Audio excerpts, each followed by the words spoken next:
Call to order the Enfield Inland Wetlands and Watercourse Agency meeting for Tuesday, February 7th, 7 p.m. It's our regular meeting. Can we have a pledge of allegiance? I pledge allegiance to the flag of the United States of America and to the republic for which it stands, one nation, under God, indivisible, with liberty and justice for all. Thank you. Fire evacuation procedures. If there's an emergency in the building, there's a door in the back. You could exit that door and out, or you can go the door we came in and down the stairs and away from the building. Roll call, please. Donna Corbin-Savinsky. Here. Kevin Zorda. Here. Virginia Higley, here. Robert Hendrickson. Here. Ann Collins. Here. Nancy Martin. Here. Phil Kober. Here. And Sean Dean is not here. Next is public communication. Is there anybody that would like to speak on items not on the agenda? Is there anybody that want to speak on items not on the agenda? And one last time, anybody want to speak on items not on the agenda? Seeing none, we move forward. Agent correspondence. Anybody to my left? Nope. Anybody to the right? None. None? Okay. We did get a couple emails regarding the planning and zoning, land use seminars. And Jennifer McKenzie sent us one on Friday, January 20th with the training calendars. Yeah. So hopefully people saw those.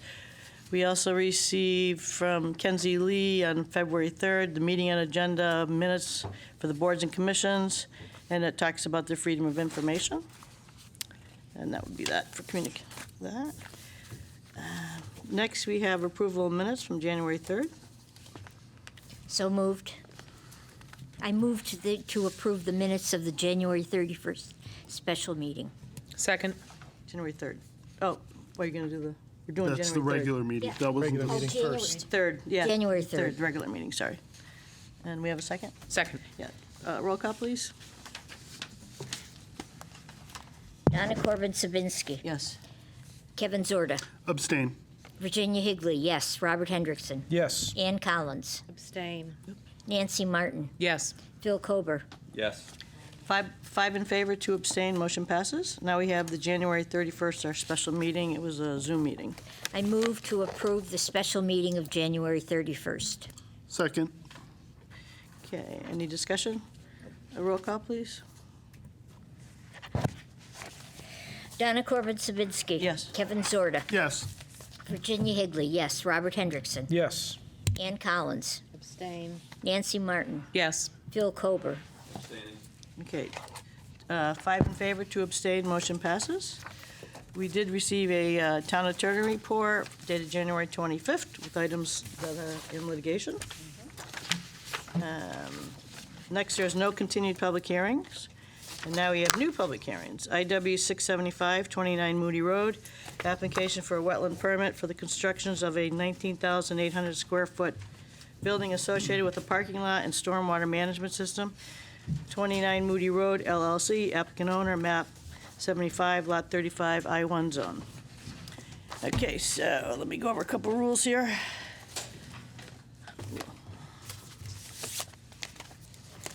Okay, so we want to call make a motion to, I'll make a motion to open the public hearing for IW number 675, 29 Moody Road. Second. Ginny, okay. Can I have roll call?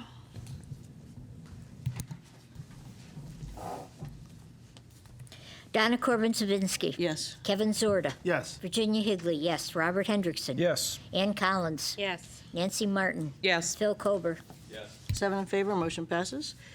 So the legal ad was advertised on the website and in the, Yep, it was advertised back in January, then our meeting was canceled. So people following the application, the legal ad, there were notices posted about the meeting being canceled, and now here we are today to open it. okay, thank you.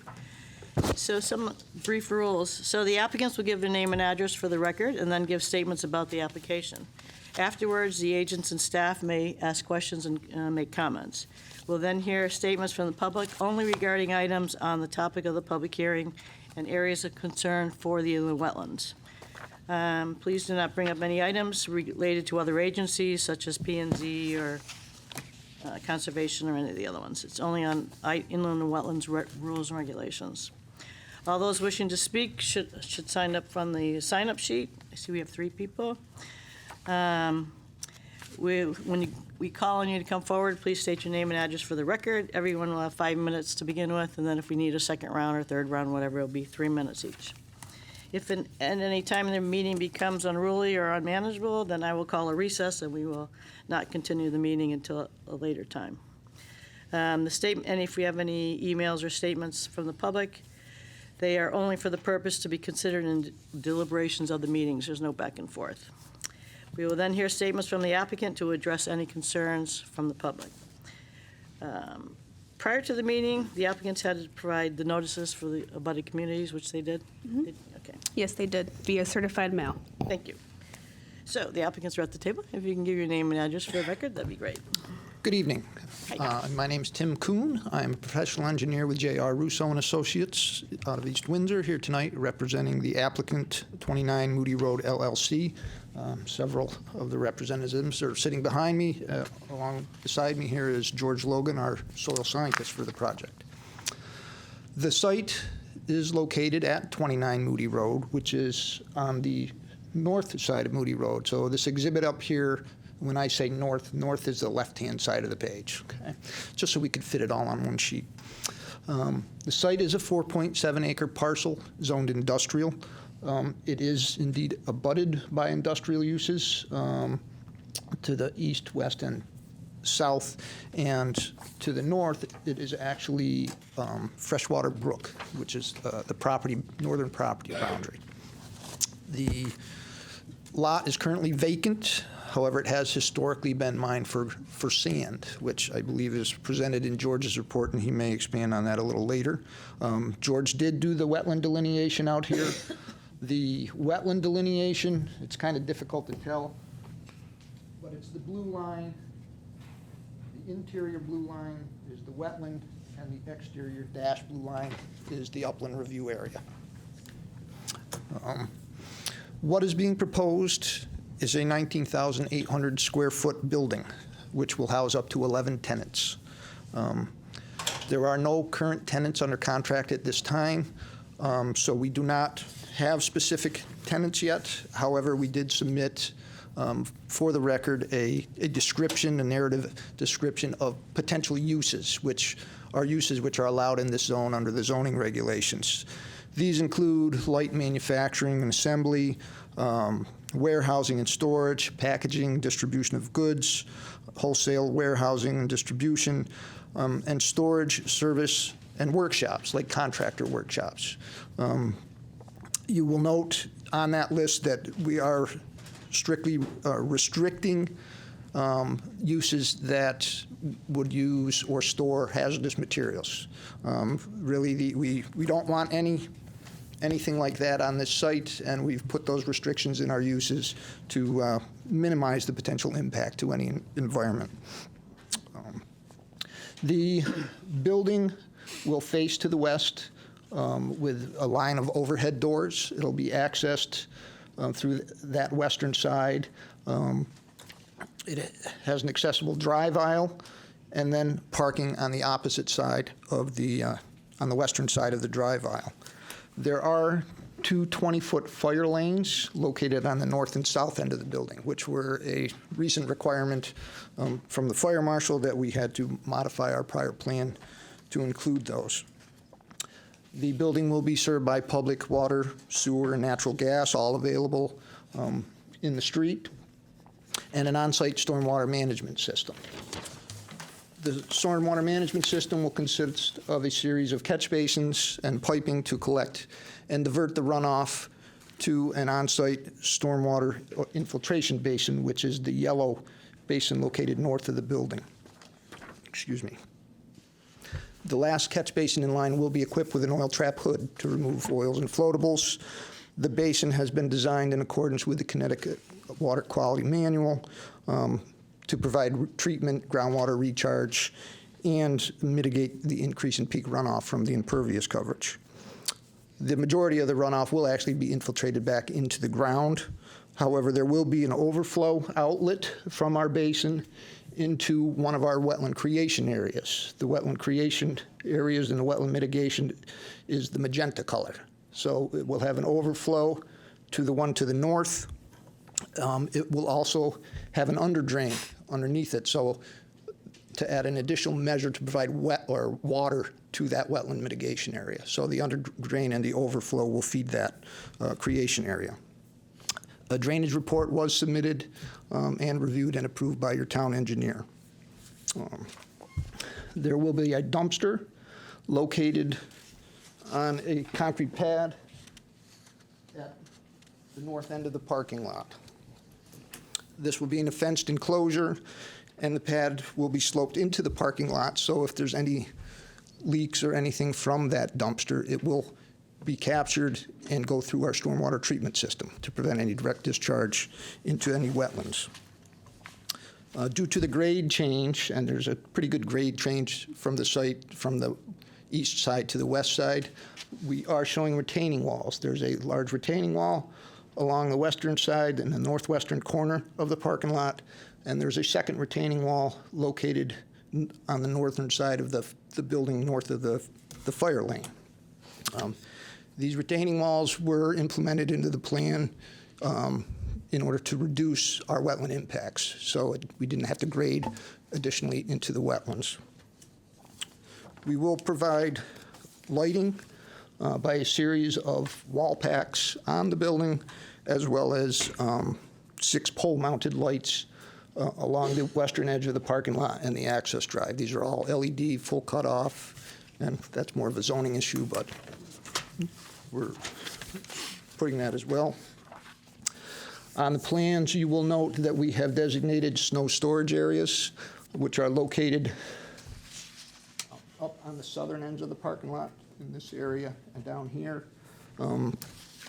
That is where we have outlined for designating snow. We don't want the snow down in proximity to the wetlands or behind or surcharging our retaining walls. So our snow is at the southern end. Erosion controls during construction will include the anti-tracking pad, perimeter sediment barriers, either silt fence or logs, topsoil stockpile surrounded by silt fence, and of course we will permanently seed and stabilize the area as soon as practicable. Overall, the plan will result in 3,704 square feet of wetland fill, which George will get into in a minute. This fill is located in an area, kind of a finger that comes up into the wetland or into the development area at the north end of our parking lot. So George can describe that later. And there will be about 1.5 acres of activity in the upland review area. To offset the wetland fill, as I mentioned, there are mitigation areas. There's actually 2 creation areas, which I'll point out. Wetland creation area. I'm sorry.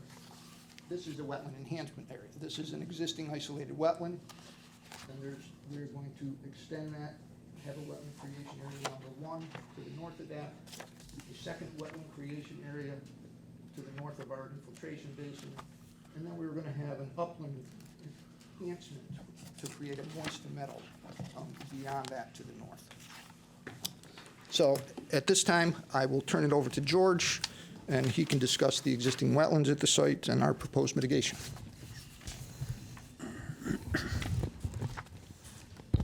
Can everyone hear me? Okay, so George Logan for the record, Reme Ecological Services. We're out of Vernon, Connecticut, previously in Manchester. We moved.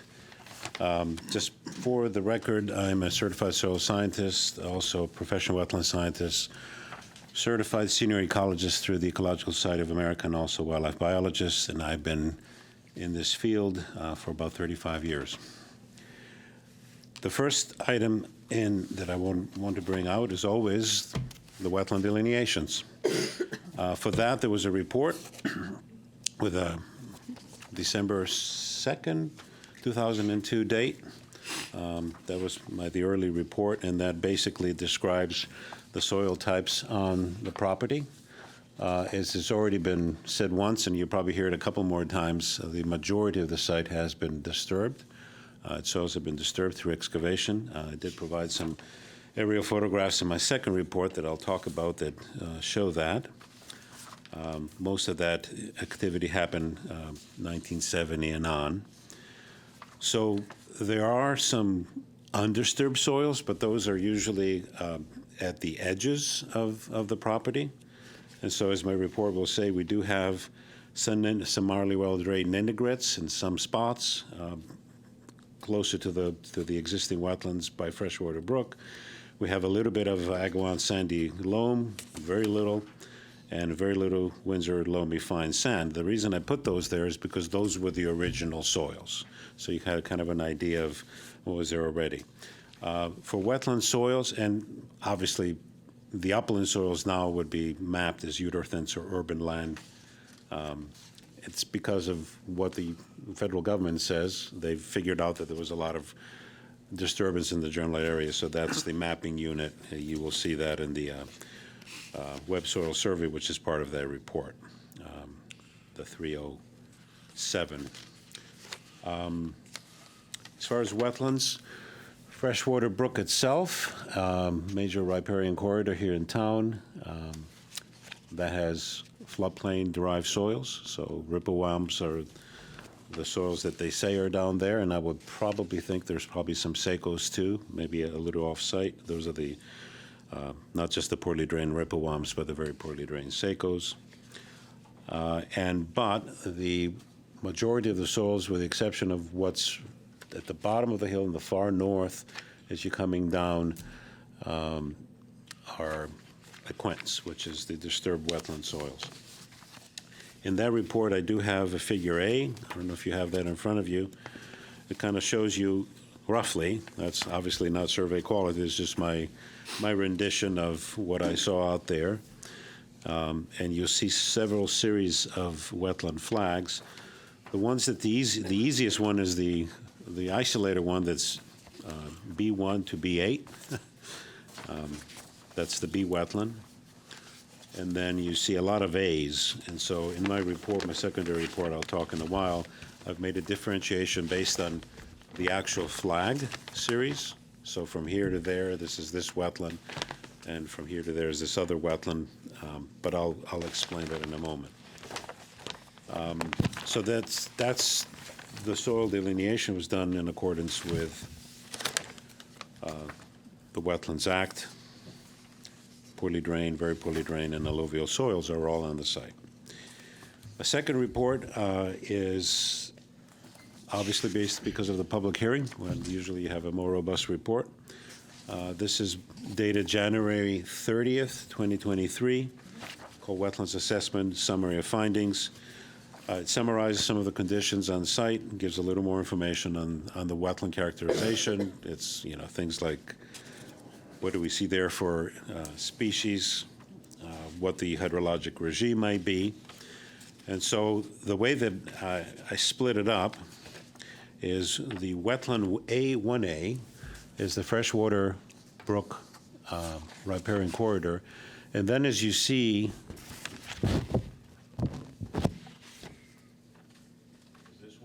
Yes.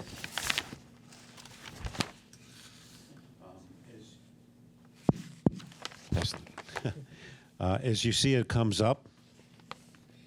And so this is a slope wetland. So it discharges down, has a groundwater regime. At some point, I'll talk about that. And then eventually gets down to the brook. And then I'll talk about this little area, too, in a moment. And then this wetland is basically a ditch that's probably the creation of what was going on there. They needed to get the water out down to the brook, so they kind of hogged up a little bit and got to somewhere where there's actually wetland and then let the water go down. And if you go there, what you'll see, and you're like, wow, something's going on here. It looks like a landfill. You see the iron-loving bacteria because there's organics that are coming through.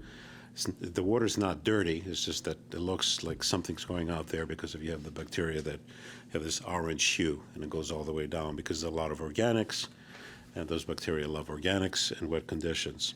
So that's wetland A1A, is the slope wetland in the riparian corridor.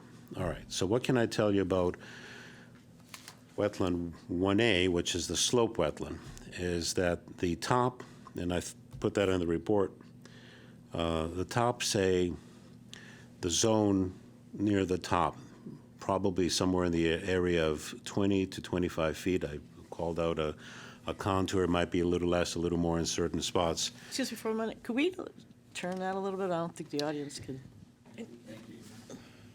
see it. And can we put it on the TV? Can you turn the TV on, maybe?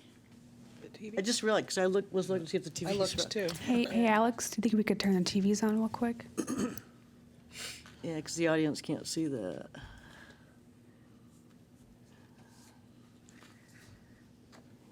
Sorry, thank you. That's okay. I can wait. Tell me when to go. Yeah. Oh, yeah, we have a TV in front of us. But it doesn't show. Well, when these,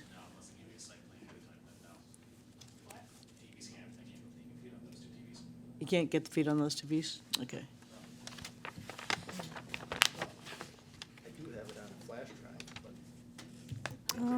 Can you turn it around for the audience for a little bit? Yeah, that's fine. I can travel. Well, we can see it on here, right? Well, if the cameras can, Yeah. yeah. It's fine. Yeah, that's right. Yeah. Okay, so I'll kind of repeat a Realize I couple of couldn't see it. things. It's like, Yeah, we can see it. Yeah. Right. So again, the wetland A1A is the riparian corridor, plus this slope wetland, Yeah. which was very dense from what you see in the pictures. What I said is that the upper 20 to 25 feet or so, if you look at the vegetation, there's no wetland vegetation whatsoever. There's autumn olive, there's cherry, there's things that don't belong in wetlands. The reason for that is because of all the activities that have happened here, and this area was also hogged up. And what happens in these outwash-derived soils, these are glacial-fluvial soils, which means when the glacier was here and all these waters washed out, they kind of laid strata in sands, some fine sand, some coarser sands, et cetera. So it's a stratified outwash deposit. And at some point, you have groundwater. And a lot of times the groundwater has to do with a restrictive layer. Sometimes it's an iron pan, and I have some pictures I'll show you that. And sometimes you have a silt layer, and that the water sits on there and then actually creates hydrology for a wetland, if it's near the surface. So if that layer is, say, within 20, 24 inches of the surface, you have enough water saturation that slowly percolates down, but it's there enough to create a wetland situation. So when those actual layers are down low, say at my feet, and the surface is above my head, but now you hog all this sand out, you're much closer to that restrictive layer. You create a wetland-looking situation. And sometimes it is a wetland, and sometimes it's not, and I'll explain that. In Connecticut, as you know, we look at soil profiles. So we have a diagnostic horizon of about 20 inches, actually 19.9 centimeters, whatever that is. And so you look at the features, and usually we look for reduxomorphic features that show us the presence, we call them models, that shows us the presence of water being there for a significant amount of time. Well, so we've exposed those layers closer to the surface, but that doesn't mean they have the hydrology. So although those features will let us explain that we have what looks like a poorly drained or very poorly drained feature, the thing that, so it's a drainage class. In Connecticut, we go by drainage class. What you also have to understand is that these soil scientists, you have to back that up and go into soil taxonomy, which is a big headache. And soil taxonomy says in order for a drainage class to be poorly or very poorly drained, you have to have an aquic or periaquic moisture regime, and then they give explanations of what that means. So we have soils that look like they should have an aquic or periaquic moisture regime because they have models, significant amount of models. But it's really what was down low that's now been exposed close to the surface. So what I was telling Tim earlier is that if I was to delineate these wetlands by the federal criteria, the wetland boundary would probably be down here. This would not exist at all. And so let's come to this little area here. And if you look at it on two sides, it has a steep slope coming down to it, which is, someone went with a machine, took the sand out and left the slope. So what I said in my report was that, again, we have the same situation. We've hogged out the sand, and we've come down to a situation where we have something that looks like it's a wetland soil, but it ain't. But for me to be able to prove that, I would have to put piezometers out there and monitor for at least 3 months. We don't have that time. So we conceded that that's a wetland based on soil characteristics, but that's the dominant plants.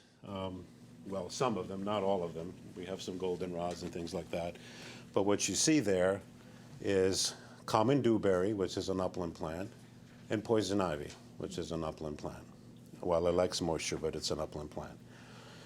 So this little area here, which is the primary area of our wetland disturbance, if I put piezometers there, I will probably decide that it doesn't have the aquic moisture regime or periaquic, and I would not call it a wetland.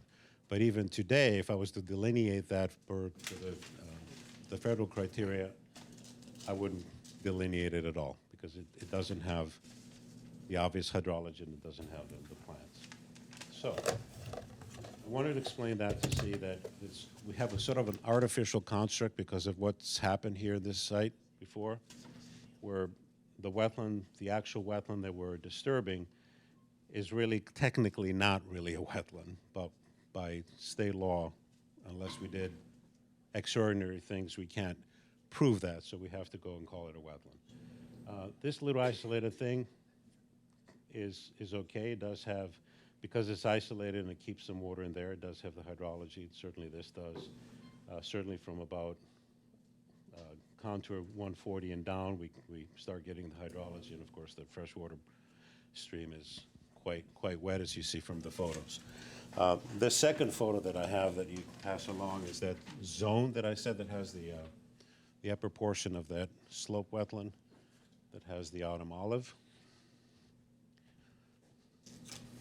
And since I have pictures, I might as well give you a few more. The second one that's coming is the tip of my auger. And you can see the rust at the bottom, and what that is the beginning of an iron pan. Iron pans are very interesting. Basically, it's minerals that leach through the soil, iron, and concentrate and become dense. And you have an iron pan, which sometimes you get down to it and it's like this. You can't get through it. You have to crunch through it. It's fragile, but that's where the water will hang out or in it. And this is at 42 inches. Why is that important? That's the soil pit that I do, and 42 inches is as far as I can go with my regular auger. I guess I get extensions and go further down. And that's the area for the wetland creation, the larger creation area. So that's why, as you see in the notes there, we're putting a liner, a silty clay liner, to create an artificial situation and also additional organics. And people will say, will that work? Yep, it does work. I've done it several times. As a matter of fact, if you go around Connecticut in landscape that has lodgement till, hard pan, right? You'll see these little isolated wetlands that are sitting on the hard pan, and many of them don't have a watershed except a little bit around them, yet they have wetland characteristics. Some of them can be vernal pools. Very often they are. some of them bedrock control. And they're at the top of a mountain, and you say, well, there's no watershed here. How come this looks wet? Because again, precipitation in New England is enough to maintain wetland hydrology in some of these areas, which is fascinating. So I did one of those for the Tractor Supply Center in North Windham. That's still there. And I did 1, 2, 3, 4, 5 of them, sort of interconnected, for a golf course in Franklin on top of a hill, which has the name Misery Hill. I don't know why I threw that in, but anyhow. So the other thing I want to show you is this, and that's going to be the end of the pictures. So this is not really necessarily a direct wetland-related picture, but what you see there, that reddish color is, and you've seen it, is we have a plantation of Japanese knotweed like I've never seen in recent history. It's very dense, and as you know, one little fragment of that down to freshwater brook will create a problem, right? They're somewhat shade tolerant, not particularly. They like stream sides, these moist soils, not wet. They don't do well in wet. So we have an opportunity to get all that stuff and get rid of it and bury it or take it off-site to a landfill as necessary. Or what I tell people is you can use the topsoil for grass, for a lawn, because if you keep mowing it, it won't do, right? So that's fine. All right, so I have some photos, figures there in the back of my report, because I thought it was pretty interesting to see this borrowing of sand. It has been going on for a while, and there are various phases that happen. And so figure 2, they go in from the 1995 is figure 2, 1986 is figure 3, and you can see that basically in figure 3, I'd say at least half, maybe close to getting to 2/3 of the site, including all the way down to Freshwater Brook on that slope. They're mining sand. So, and then you can see that even the slope wetland was completely touched. So I would say that even though I would still delineate a large portion of that slope wetland as wetland, it probably was not a wetland at one time, and just it was created. And so except for Freshwater Brook, all the other wetlands are created. And then figure 4, which is the 1965, shows that there was a field there. It was pretty open. And then maybe they were starting to do something. It's kind of hard to tell. It's a little grainy. All right, so that's kind of giving you a little bit of background on these existing conditions. So as was said, we have a total of 3,704 square feet of wetland disturbance, again in a wetland that probably, if I had time and effort, I'd probably not call it a wetland anymore. And then these numbers have changed a little bit because one of the things we did, we started at 4,885 square feet, so we reduced it. We had some comments from staff at one point, and so we kept reducing it. So that changed our wetland mitigation, the creation part a little bit. It got a little lower, but now we're a little over 5,000 square feet. And if you look at this creation wetland, again, the overflow from the infiltration basin and the underdrain are the cherry on top of the cake. That gives me a little extra flow during some of the larger storms. Because by itself, it will do fine with no watershed. And you say, how's that possible? Well, I did an experiment in my backyard. I have one of those smaller. It's no bigger than this. It's actually, I've created a vernal pool by putting a liner in there, and it has everything in the kitchen sink in it. and it's right at the edge of the forest in my backyard. And I've been watching the level of it, and I always have water in it.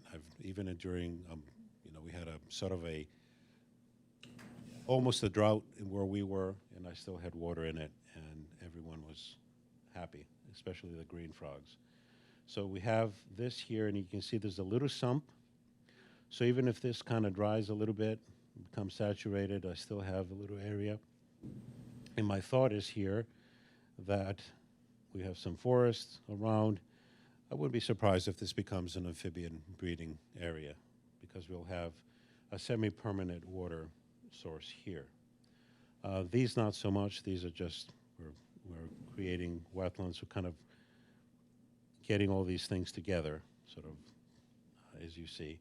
Wetland B, I'm not touching, except I'm taking some invasives out and putting some plants in. Have a little bit of creation here.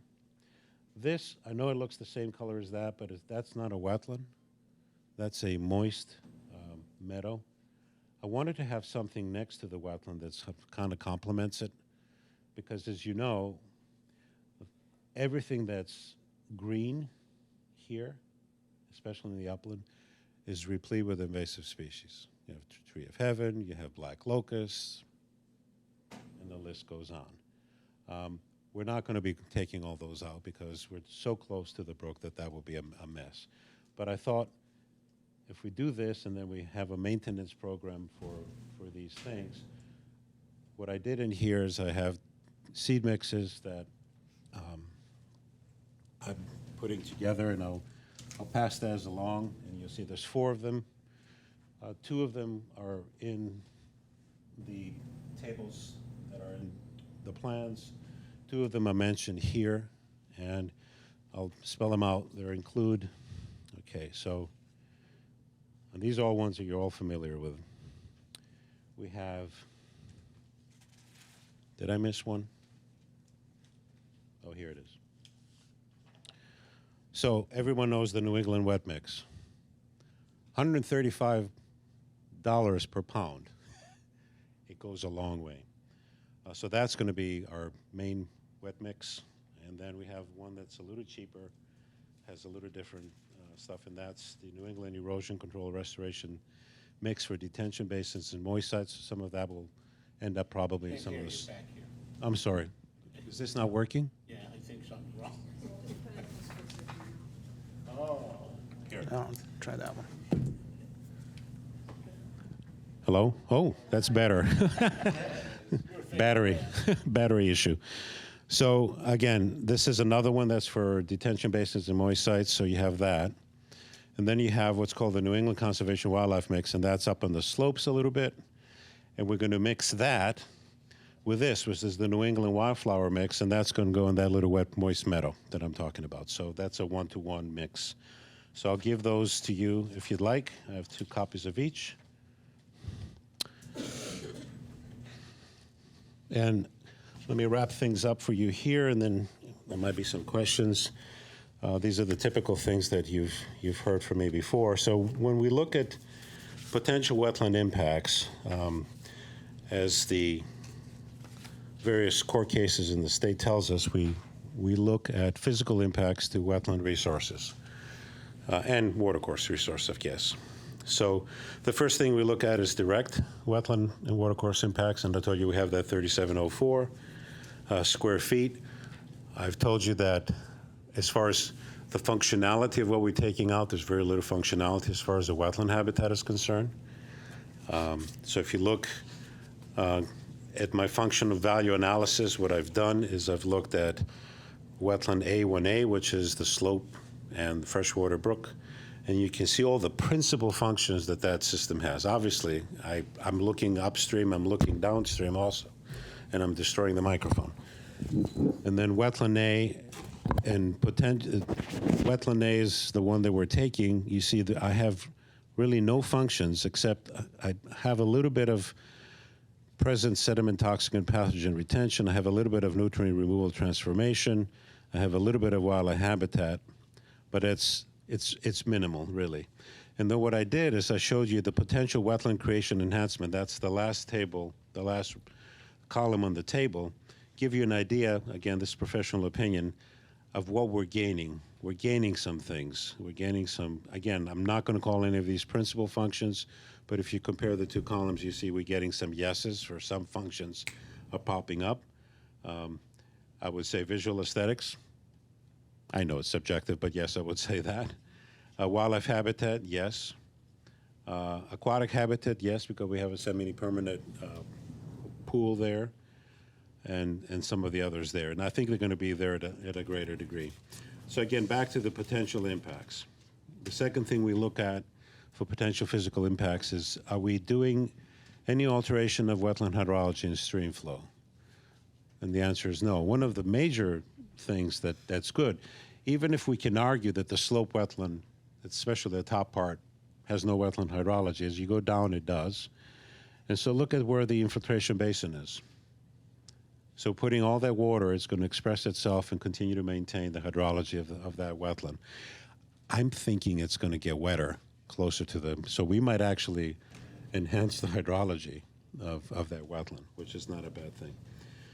Potential for water quality impacts, and the answer is no. We don't really have any because you can't get too much better with an infiltration basin. That's about the cat's meow, and especially in these soils. If they were really, really coarse, I'd say, whoops, that might be a problem. We might want to amend the bottom of that basin.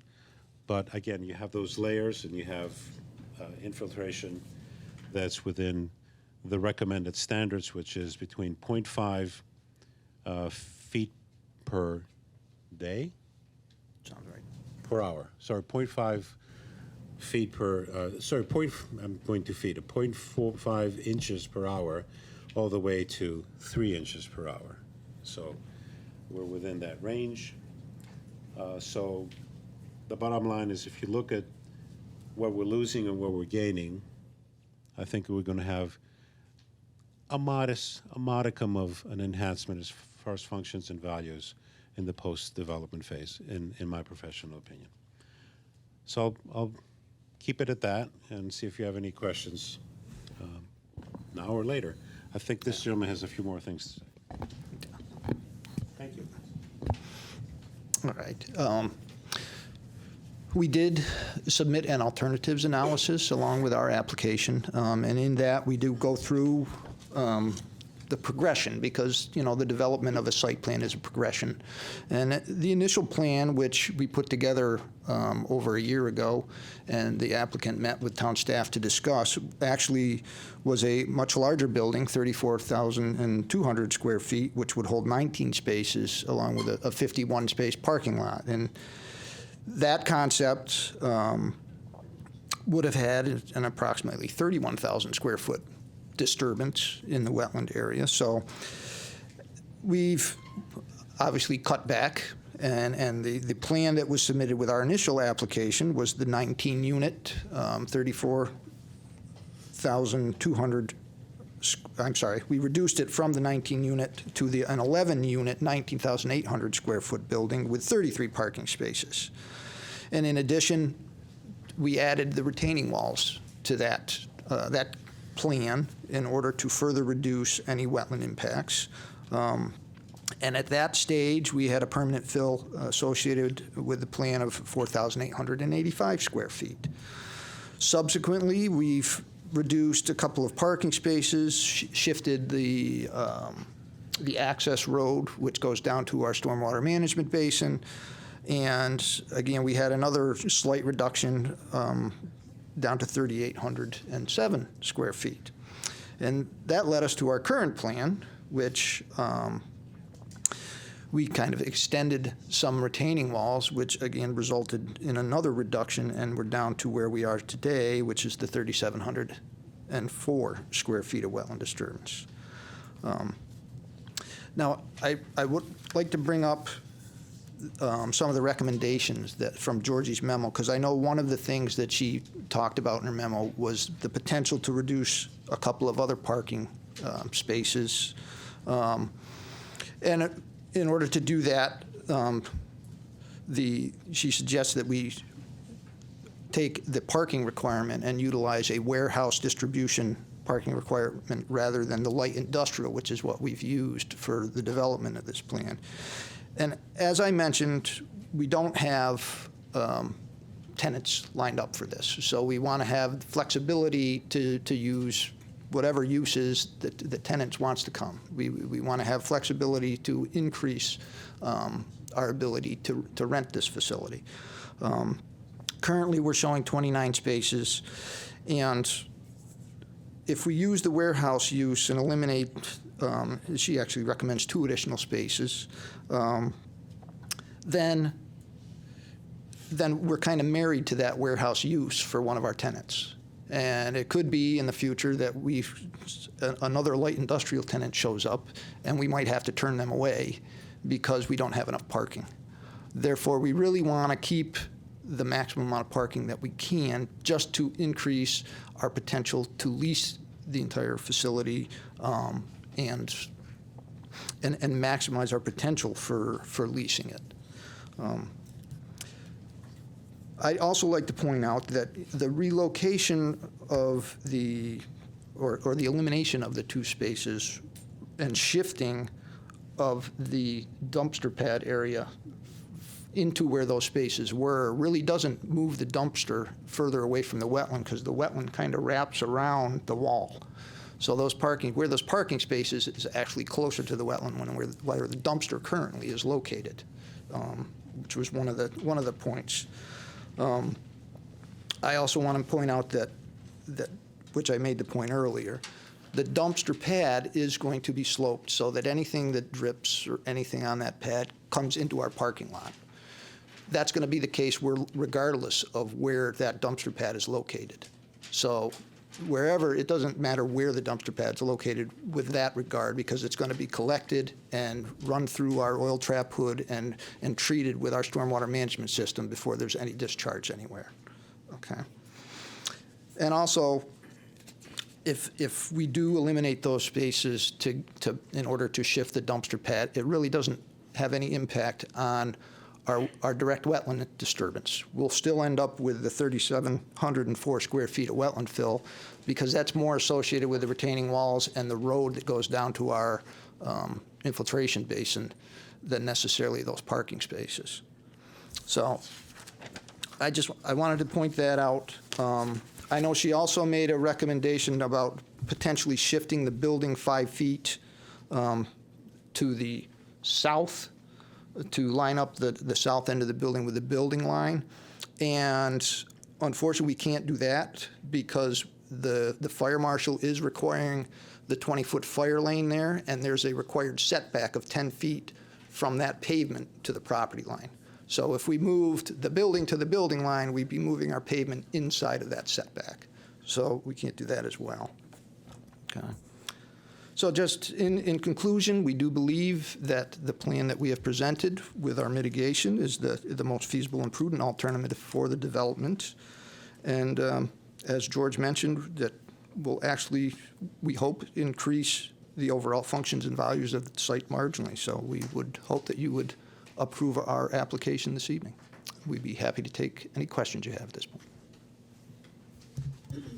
So how much is being filled in of the wetland? 3,704 square feet. Okay, that's... Okay, thanks. Okay. Does anybody from the agency or staff have any questions? From my left? Jenny? I have some concern about the snow stockpiling. I can just see the guys going in there when it's going to be snowing, and they're not supposed to put it on the north side, but they're going to because they don't know they shouldn't do it. Maybe for this one instance, you should put up a sign that says no snow stockpiling. Usually you have to put up a sign that says snow stockpiling. Maybe in this instance, in addition to the snow stockpiling, you could put up a sign that says no snow stockpiling. That way, if somebody comes around and makes you move it, you can go after the contractor. Okay. I don't see a problem with putting up a sign for that at the north end. Okay. That should. And, staff wanted you to move the building 5 feet, and The only other thing I could think of is you could always go for a variance. The way the lot is designed, you can't put the building where you could meet the thing, but either way, it's not a problem. Thank you. Anybody else to my left? No. Ann, did you want to, I have lots of questions. well, you should, Now it's done. now's the time to discuss your sidewalk. I was going to ask about the hard pan at 48 inches. Is that going to be disruptive? And at 42 inches, so I don't know where you found it, Tim. I found it at 42 in my little test pit was I think it was consistent with where you found it.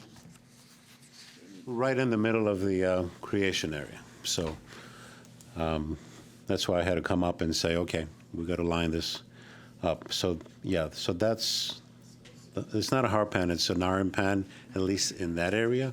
And I don't remember what you found in the infiltration basin? Yeah, I believe it was deeper. It was like 48 because the grade does come up as you head from the north end of the site to the south end of the That's site. true, yeah. So I don't believe it, we're certainly not disturbing it where our infiltration basin is. We're gonna be at least 2 feet above it for the infiltration basin construction. And assuming it's at that level across the site, then we should not disturb it because everything else is picked up above the elevation of our infiltration basin. Okay. It's at 48 inches in this report, but you don't think you'll ever be excavating to that 48-inch level? We will not in areas where I would suspect that is. As we come up the hill, we will be excavating deeper into the side hill, but that's all upland. There's no evidence of wetland there or anything, so I wouldn't suspect that we're getting that deep into that area. So does the iron pan then convert to the iron-loving bacteria that produces the red staining? No, that's a little different. So the staining that you probably saw has to do, this is a natural occurrence where you have groundwater discharge, which you do have on that side because you're low enough in that ditch area, and you have the presence of saturation, water, you need water, an anaerobic condition, and organics. So the organics that are coming into that area, or it's possible that, some of that was maybe stuff that they push vegetation and stumps and who knows what towards that edge when they clear the site. So that's there's a source of nutrients in the organics for them. So that's why you see those there. So in that ditch area, can you explain that corrugated pipe that runs through the piles of leaf debris and then goes to that area where you see the orange staining that has the greasy sheen on it, that has the... I'm thinking that probably that's remaining is when they hogged out things, they probably didn't want to get in trouble with the town and have soil going down to the brook. So there might have been a little bit of a basin there to collect water and then a corrugated pipe out to that ditch. It's possible. I mean, there's a lot of disturbance. You've seen those. There's a couple of pits in there that still remain. You don't want to fall in them. So is it possible to test what's coming out of that corrugated pipe and determine I don't exactly think. what the water quality is there? Did you see the corrugated pipe is flowing? I didn't see it flowing. Where is it even located? I don't think I think it's just been cast over there, near the property boundary. Is it in this area? Further down. Yeah, somewhere in there. Yeah. Yeah, I don't know what that would be from. And I did not see it, so. I'm thinking it's just debris that's remaining from whatever operation they had there. Obviously, they would have to have machinery and things that were going on for a while. I mean, my pictures are just snapshots. We don't actually see Excuse me, I just want to add on to what Mr. Logan said. There is aerial imagery to back that up. There was extensive sand removal operations back in the 1970s, 1960s, around that time frame, and you can see them on Google Earth. And this looks like it was hogged pretty, from your picture, not too long ago. I mean, some of this is still in here, so that Correct. would affect, the I'm the thinking floor that that's there what you now. see there, I think the hogging is a little older, but I think, and I'm not going to turn these gentlemen, I don't think they did it, but I think the property owner might have gone in there and just kind of cleared the vegetation, so there's, look what a nice area I have, I wish he had done a little better job with the knotweed, but Probably spread it. it's a possibility too. Ann, you did give us all a memo. You went and observed the property, so could you please discuss that, please? Sure. That's where I saw the corrugated pipe when I site walked a little bit, and it was at, you want me to look up what the flags I saw it at? You should probably read the report into Read your the, report, yes. Read your letter. Read my letter. Okay. Ann Collins. Background for IW number 675 Moody Road is an application for the wetlands permit for the construction of the 19,800 square foot building associated with a parking lot and stormwater management system. 29 Moody Road LLC, applicant owner map 75 lot 35. I do want to point out they Sounds- did get a copy of the letter. Yes. Didn't get a copy? Yes, they did. Thank you. Yeah. okay. So we'll make this part of the record for the, yes, thank you. Thank you. So that's where I actually observed the drain pipe, and you think it's just thrown into the ditch, not effectively draining from the higher elevations to the, Correct. Yeah, I think it's just a remnant and of, there's just maybe 10 feet that you come to that iron oxide area. And Yeah. coincidentally, there is a quart oil container in there and a greasy sheen. So obviously, I don't know that iron oxide. the greasy sheen is also bacteria. It's Yeah, bacteria. so they create that So sheen. I was thinking water testing would be nice there to clarify that that pipe isn't actually embedded in the hillside, and it is at a slight angle. And you mentioned that that drainage ditch is partly on the subject property and partly on That's right. the adjacent property. And there's also wheelbarrow, toilet tank, so it looks like there was some Dumping. equipment thrown in there. So my thinking is, would you test the water, get rid of the corrugated piping and any physical debris and get it off to the dump? Yeah, I think a condition usually is that if there's any anthropogenic material, that it should be removed from the site. So there's plenty of it. And So- clarify that that corrugated pipe Yep. is not farther up into the hillside. Could certainly do that. And if it looks like it's going nowhere, then we don't have to test. But if it's going somewhere, then we probably should test.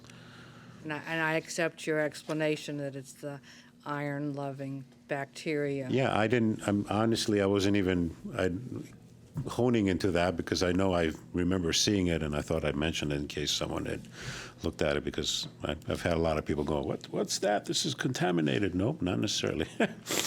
So, And I just have one more area of concern concerning the Japanese knotweed. And your removal in your report, you mentioned several times that you can't reuse that soil because it's full of seeds and the spicules and the little aerial things.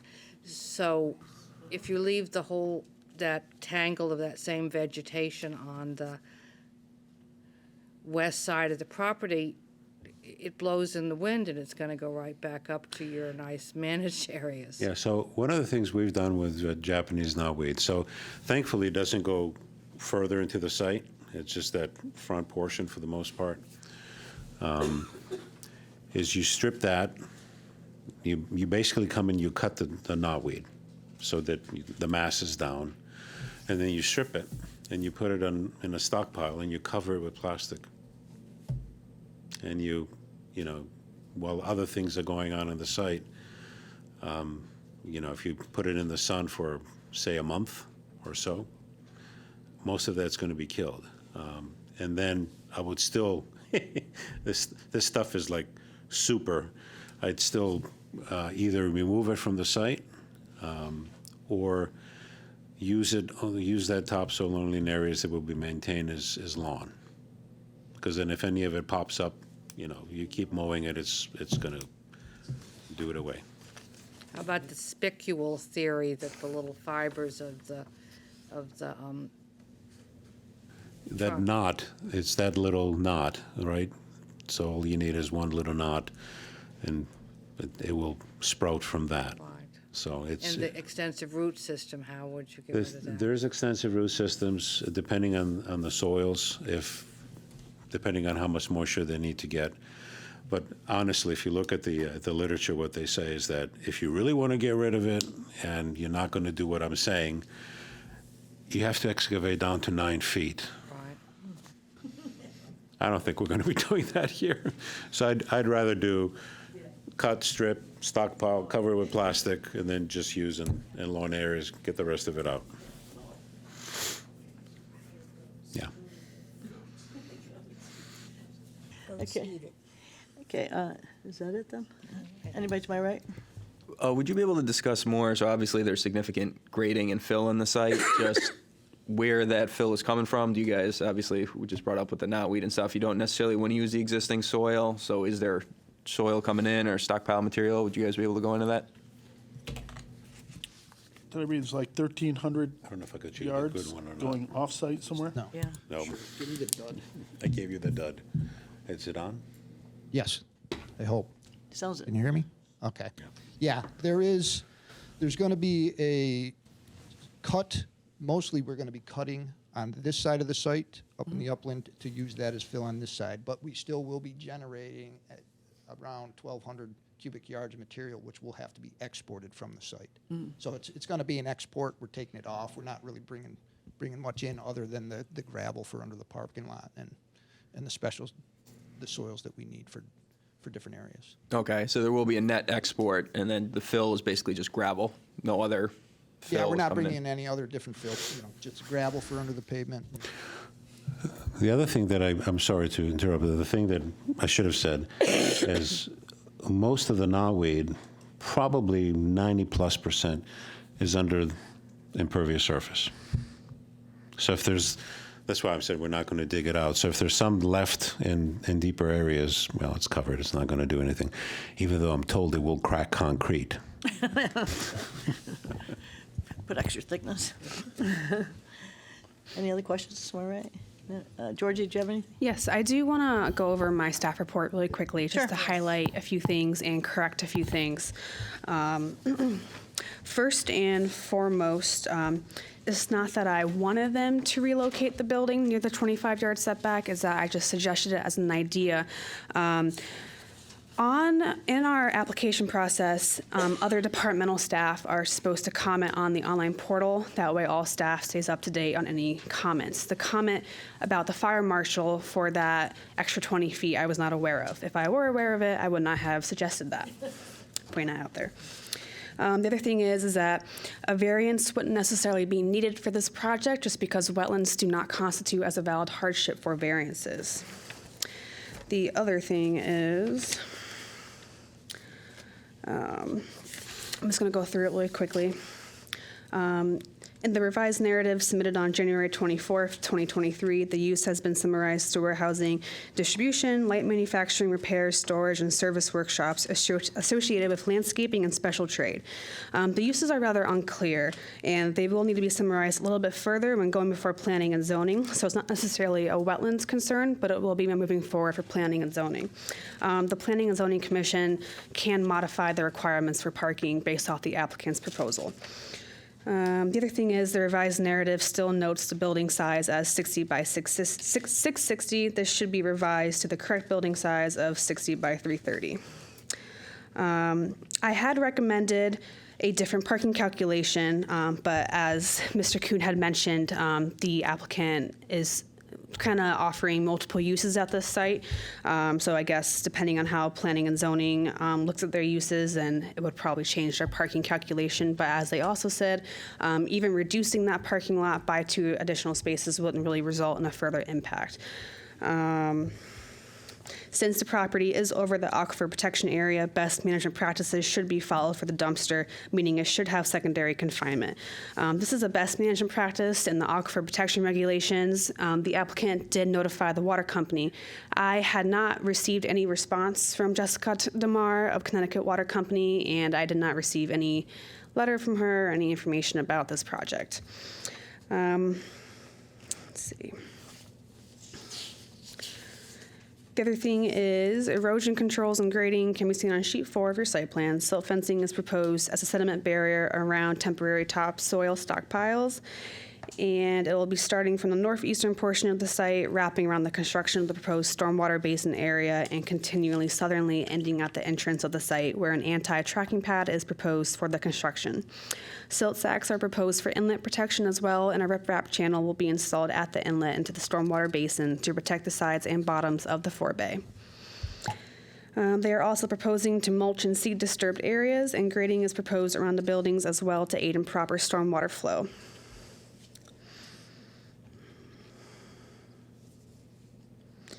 So lighting and snow stockpiles, the agency did receive a photometric plan that was submitted on January 24th. It should show the whole area, but I'm assuming the reason was just because the lights are proposed in that section of the site. And then the other thing is that the snow stockpiles that are mentioned towards the southern part of the site, I was going to recommend either to have a note, but Commissioner Higley has suggested a site-specific, and if that's okay with the applicant, I do recommend adding that site-specific to the conditions. So feasible and prudent alternatives kind of comes into a significant play here with this type of project. Anything that is a significant activity is required by state statute for feasible and prudent analysis. So I'm just going to go through the statutes real quick just to refresh your memories on what your purview is, what you should be looking at with their feasible and prudent alternatives in order to help you go forward with a decision. So the agency has decided to hold a public hearing on this application due to the finding of a significant activity, as we established. It is required by state statute that the applicant conduct a feasible and prudent analysis study.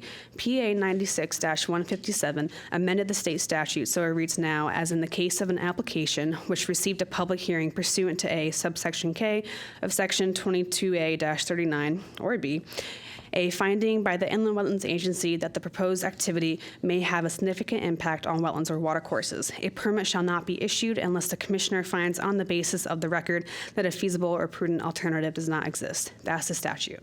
Furthermore, the Inland Wetlands Agency may require an applicant to demonstrate the absence of feasible and prudent alternatives by analyzing other methods of utilizing the site, which the applicant has done.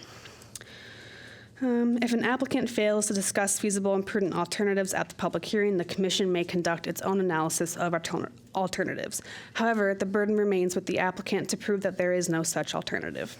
Another thing to keep in mind is that an alternative is feasible if it is able to be constructed or implemented consistent with sound engineering principles.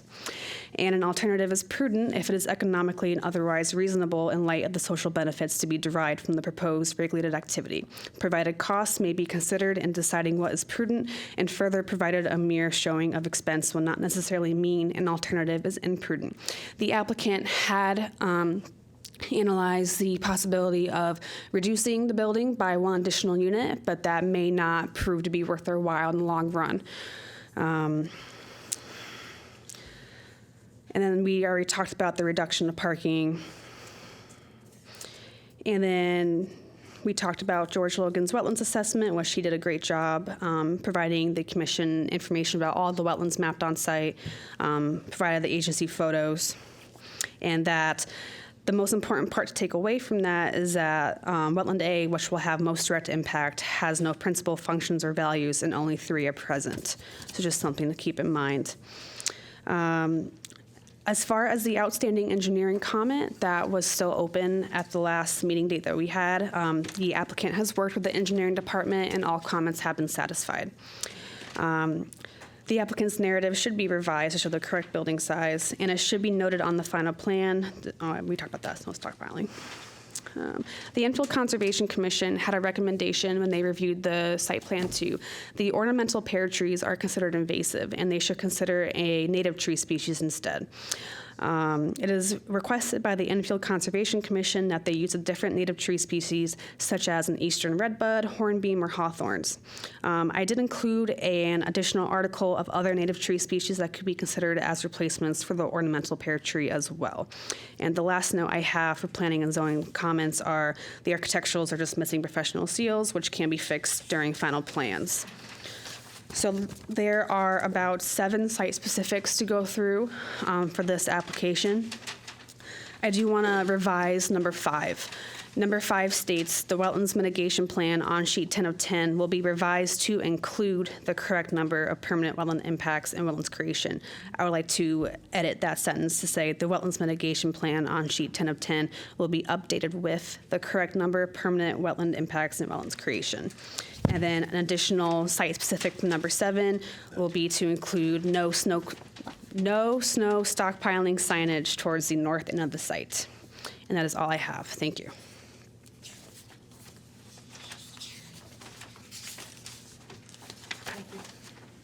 Thank you. So, Madam Chair, just a quick comment. Just for the record, I am an alternate member of the Enfield Conservation Commission, and when this did come up during public meeting, I did abstain from discussing on that. Thank you. I can second that. That he did. Just quick, so when I see the narrative, part of the narrative, building use, it says that storage service workshop associated with building, landscaping, and special trade, but the restrictions say there'll be no storage of commercial vehicles and no outdoor storage permitted on the premises. So whenever I see landscaping and a big open area, I get concerned. So will that be in the leasing agreements and? Yes. Excellent. I see shaking heads behind you as well. Yeah, okay. Thank you. That's good. Now, P&Z can't override that, right? Anything that's a part of the wetlands permit is For the part of the outdoor wetlands storage and permit. stuff. Yes, So they I know consider it's- that too. The Planning and Zoning Commission will get a copy of the notice of decision. It's required by state statute that the agency report to the Planning and Zoning Commission for applications that have gone through the agency. Should we list that somewhere, that there's no outdoor storage? You can make it a site-specific if you feel that that would be beneficiary for the site, if the applicant is okay with that. So it's And 8. perhaps Does we they- could give a copy to planning and zoning so that when they hear it, they'll know exactly. Yeah, she said they'll There is one more thing, though. Our zoning regulations do not really allow for permanent storage of any kind. There's certain specifics depending on zone and if the storage is an accessory to the building use, but that's a whole different process, and it is enforced by the zoning regulations. Yeah. Yeah, it's not the permanent storage, it's more the, piles of junk that we've seen in other situations. Yeah, so we could add that as 8. Yep. Just to make sure it's on there. Plus, since they are over the aquifer protection area, all activities are limited to being within Oh, the building. They are not allowed to have outdoor storage of any kind in order to protect the groundwater. Perfect, thank you. Super. We could just add it. Okay, anybody else have any, before we move to the public? As you read the beginning of page 4 of 9, does the line that says or even by combining adjacent lots the applicant owns, if applicable, apply here? The applicant does not own adjacent lots, so it wouldn't be applicable. That was just something mentioned in the state statutes for feasible and prudent alternatives for types of scenarios the agency can consider for these types of applications. So if, for example, the applicant did own the adjacent project and they were also proposing a development on that side, they would be able to combine the lots for better wetlands mitigation if needed. That would be something you'd be able to look at. So would that allow for combining the dumpster location? They don't own anything. I'm just asking a hypothetical, would Yeah. that allow Yeah. for combining to save space on dumpsters? It would probably definitely change their proposal, but I wouldn't really Whole go into application. detail with that just because they're not proposing it. Okay, What else was there? so next is the audience. So we have, Oh, there's one more thing, Ms. Chair. I'm so sorry, Madam Chair. You guys can go sit down if you'd like. Thank you. If you don't mind forfeiting up a copy of the materials Mr. Logan passed out to you, I do need to add them to the I have file them. and Yeah, I stamp have them them in. all here. Perfect, thank you. I saved them for you. Okay, now it's the audience. Okay, Albert Keenan? Name and address. Yes, name and address for the record, please. Hi, I'm Al Keenan, 41 Burns Avenue, also representing adjacent property, 33 Moody. I'm not opposed to the construction of a building or any such thing. It's about the impact on the water. Again, why you're here. What'd you call it? The area of primary disturbance that you're referring to, and also where the corrugated pipe that you referred to is at. Okay? Well, that's the area of primary disturbance. So one of the focuses I have is this area, I'm gonna say it's right about the back where your building is planned. There's an actual roadway that was at one time put in to connect the two properties. And there is no above-ground water before that roadway. And then there is a pipe underneath that where water comes from, and it is where you've referred to as where the iron, you see the iron. I've spent years trying to clean out all that property. You mentioned some of the debris in there. You wouldn't believe, I've taken out 50 dump trailers full of scrap iron from that property since in the last 13 years. But where that water suddenly starts appearing above ground is right after that roadway. And if you follow that down to the freshwater brook where it enters, it is a 365-day-a-year stream about that wide that flows into freshwater.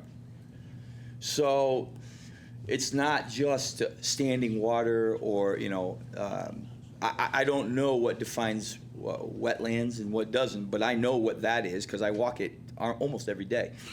That whole area, particularly not as much their property as mine and the other adjoining properties, the whole water table just flows down. There's tons of little tiny brooks that run into fresh water from there. But that one, it's right on our property line. That's my consideration right there, is how are we affecting the wetlands? And I wasn't able to see their entire plans of how they're going to alleviate any problems to wildlife or nature because of that. But that's a big thing with me over there. We're trying to preserve, I know that's a Conservation Commission thing, but we're trying to preserve the wetlands and clean it up and everything over there. So we hold shooting classes on weekends. The building does impact us. But again, if it increases my property value that this happens, then I'm good with it. To a point. I'm not willing to see the wetlands change over it. I just want to make sure. One of my questions that I had walking up here was, what I had written down was, has anyone actually walked it? And you answered that you have actually been back there. But I think that was a good idea for everybody to have at least seen go down and see where the water comes in. Make sure that's what you want to see changed. If that's the way it is, that's the way it is. I'm not here to fight it. I'm just saying we should know what we're doing here. Obviously, that's why you have a commission.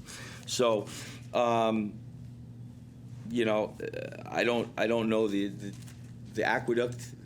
We still have wells over there, and our well system is great. We don't have to worry about wells. Our water, you can open up the well and look down and see the water. Because it flows through every piece of my property. Just because it's a little dry here, you wait a couple months, and the water table comes up a little bit, and then the ground is spongy under your feet. You've walked the property yourself. You know what it's like. So, I just think you should really look at that and make sure it's done correctly if it's going to get done. And if anyone ever wants to walk it, I'm over there every day. So. I think that's all I had to say. Thank you very much. Thank you. Next is Brian. You can go. It's my property. You can come up and sign it. I tried to come up here. Okay. My name is Henry Waynesett. can't read Excuse your me. last name, Can so- you just speak into the microphone, please? Okay. Just speak into the microphone because we have a recording secretary and it is live on YouTube. My name is Henry Waynesett. I own 35 and 37, and I own the property all throughout the back, all that wetlands there. My big concern, again, if you look at the lines where they go, we're right on it. And I just want to make sure that, we're keeping that all good there. It's all wetlands, and I'm going to tell you what, that surprised you go back and you get in there. I mean, we went back there once in my tractor. It took me 6 days to get it out. I mean, that's how bad it is. But we're saying it's okay. I just want to make sure that nobody's coming up onto that wetland area that I own there, because then in the end, I'm going to be responsible for it. And I don't want that. That's all. Okay. I mean, these guys, I was going to do the same thing they're doing, on my property, because I actually own more acreage, I think, than most of them. I got 14 acres there now. But, it was just quite, then of course, the AquaTurf, of course, it went right around and it skipped all the people with the big money, and it came into us little guys, and we couldn't do nothing. We couldn't put in all the buildings we wanted to have, either a machine shop or something producing because of that. So it kind of took the land value and kind of killed it after I bought it. But we should have been grandfathered as far as I'm concerned. I own the property. They came in after the fact, and still to this day, I got to wonder why we're not. I mean, how does somebody take over your property? Yeah, we can't do anything with that. Yeah, I Sorry. know I'm getting off it, but that was my biggest concern coming here, guys. I'm not trying to derail anybody's train. I just want to make sure, I look at the property lines. If you look at where they go over, where my property actually comes into just about there, and you guys are only, how many feet from the line? You on the top? To the top? Sir, can you speak into? Everything Yeah. behind me. Could you speak into the microphone? Yeah. Everything behind. Show them, Bryce. Yeah, yeah, on there, and you'll see a property line that comes right across where the stream is. Where's your property? Yeah, I own both, the whole brook, everything there. Excuse Okay, me. yeah, we I can. do want to recommend that there's not supposed to be a discussion. Yeah. And everything needs to be stated into the microphone for the record. Yes. Okay. Thank you. Did I mess up again? You're fine. You're fine. All right, that guy went without the mic for half the meeting. Come on. No, that's my big concern. If you know where all the property lines are, right? Yeah. So, and none of that comes in to it in any shape, way, or form. Okay, we can have Go the. back and forth. I gotta talk to you now. Yes, you gotta talk to Yeah, us. you only talk to you and then talk to us. But no, Sorry. that's my biggest thing. I just want to make sure that, something ain't done, and then later on, I can't say nothing about it. Yeah. Because No, it's you're already fine, you're done. fine. But, Yeah, everybody's listening. all right, no, that's it. Didn't want to derail anybody. It's just my big concern back there. And how we can even do anything towards that back is beyond me. Like he says, in another 2 months, oh my God, forget it back there. Okay. Okay? Thank you All right. very much. Thank you. Thank Have you. a good day, Pete. Thank you. You too. So Brian didn't want to speak. No. No, he said it all. Is there anybody else that wanted to speak for or against this application? Anybody else want to speak for or against? Okay, one last time. Anybody else want to speak? Okay, hearing none, we'll move forward. So the applicants want to come back to address any topics or concerns? Just Is that working? I don't know. This one. Okay, here we go. Just So if I can help with that, it's a directional mic, so you have to hold it straight out. Okay. There you go. Oh, see? I learn something new every day. So just to formally address Mr. Keenan and Mr. Wantek's concerns, again, the existing wetland along the property line that Mr. Keenan was referring to, the only thing we're doing over here is actually providing mitigation to enhance that and create additional wetlands. And again, we are not going beyond our property line with anything down to affect Mr. Wantek's property. And that is, that's it. So, thank you.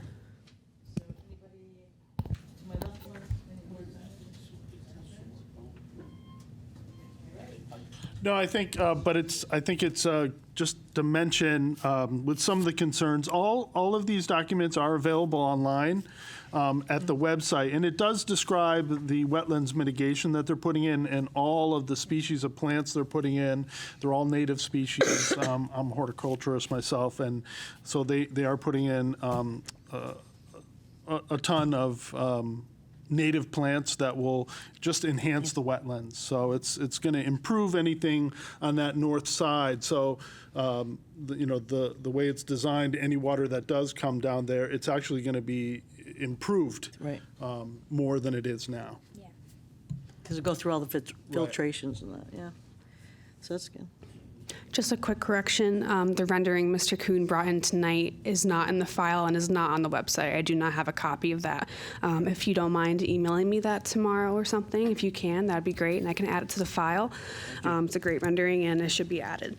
The other thing is, it appears there were some concerns about, pollution and the debris that was left on site. So I do just want to remind the agency that you can always choose to perform a site walk with the public.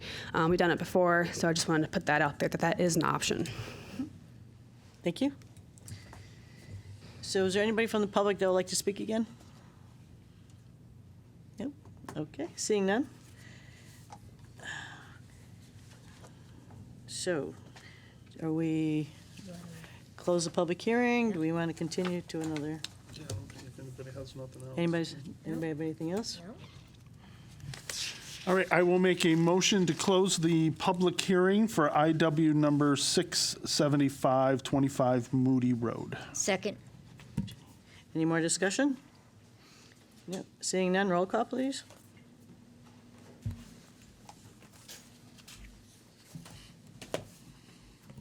Donna Corbin-Sabinski. Yes. Kevin Zorda. Yes. Virginia Higley, yes. Robert Hendrickson. Yes. Ann Collins. Yes. Nancy Martin. Yes. Phil Kober. 7 in favor, motion passes. The public hearing is now closed. Georgie, where are we on the timeline for this? You have more than enough time. Let me just count to verify, because now I'm nervous. Yeah, yeah. Oh, more than enough, yeah.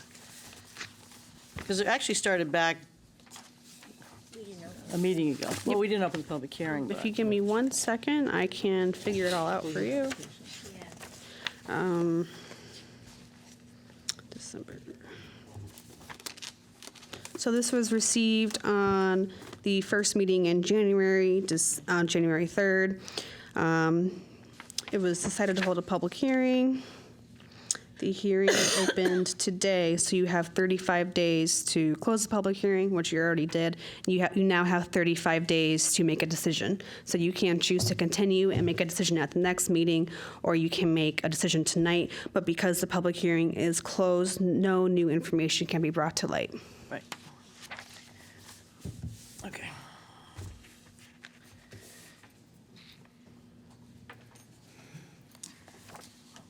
So do I have any comments, suggestions on what people want to do? No? Let's put a motion. Want to do a motion? I'm pretty. Yeah, I'm pretty sure. Yeah, you did make, the applicants did make changes since the original application we received back in January, so it was nice to see the changes that you made and the improvements. And you did lessen the amount of wetlands that was disturbed, so that was nice. Yep. All right, I will make a motion to approve IW number 675, 29 Moody Road, application for a wetlands permit for the construction of a 19,800 square foot building associated with a parking lot and stormwater management system, 29 Moody Road LLC, applicant owner map 75, lot 35, I-1 zone, with the following site-specific conditions. Number one, the final plans will include information about snowplow locations for the north and south ends of the development and will reduced amount of salt use for the winter season. 7 is kind of additional, but applicant is permitted to do maintenance on the stormwater basin provided the town's wetland agent is notified prior to the work. All wetland mitigation and enhancement work will be monitored by the applicant's soil scientist or PE. A report will be submitted to the IWWA by November 30th of the monitoring years with updates about the wetland mitigation. The wetlands mitigation plan on sheet 10 of 10 will be updated with the correct number permanent wetland impact and wetlands creation. The ornamental pear tree species will be replaced with a native tree species. Number 7, the snow stockpiling, there will be signage for no snow stockpiling on the north end of the site. And number 8 is there will be no outdoor storage on site. Okay, thank you. Do I have a second? Second. Discussion? Yep. Seeing none, roll call?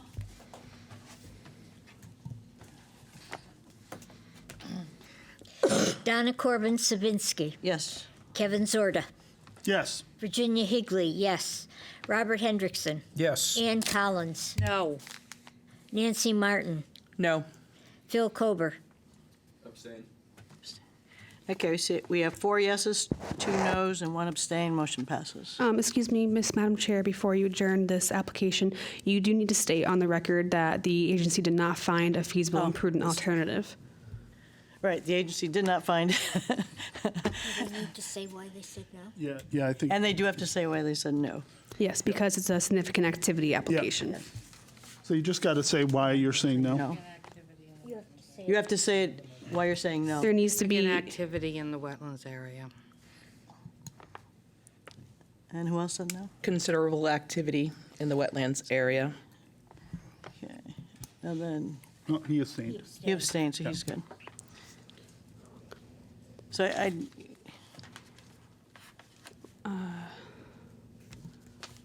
okay.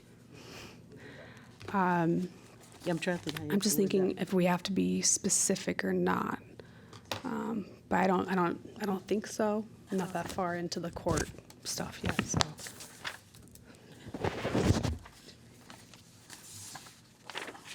Okay, you're good. Yeah, I think they did their best to mitigate the wetlands. Yeah, we voted. It's. Yeah, so I think for the record, Yeah. we have to say why we're, yeah. So I think they're fine. So are we good, Georgie?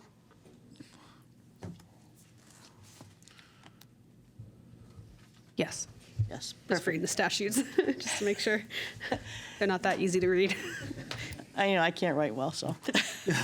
Sorry. Motion passes, 4 in favor. 2. Thank you very much. Good luck with your project. Have a good day, gentlemen. Yeah, who are you?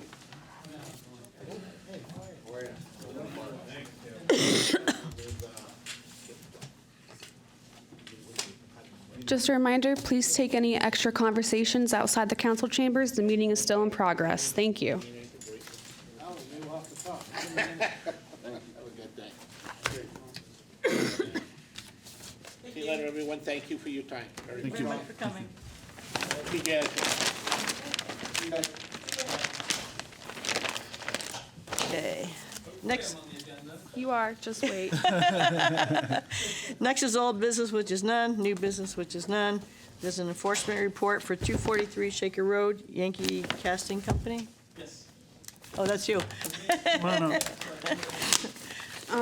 Madam Chair, Yes. there's one thing I want to point out before we begin this enforcement update.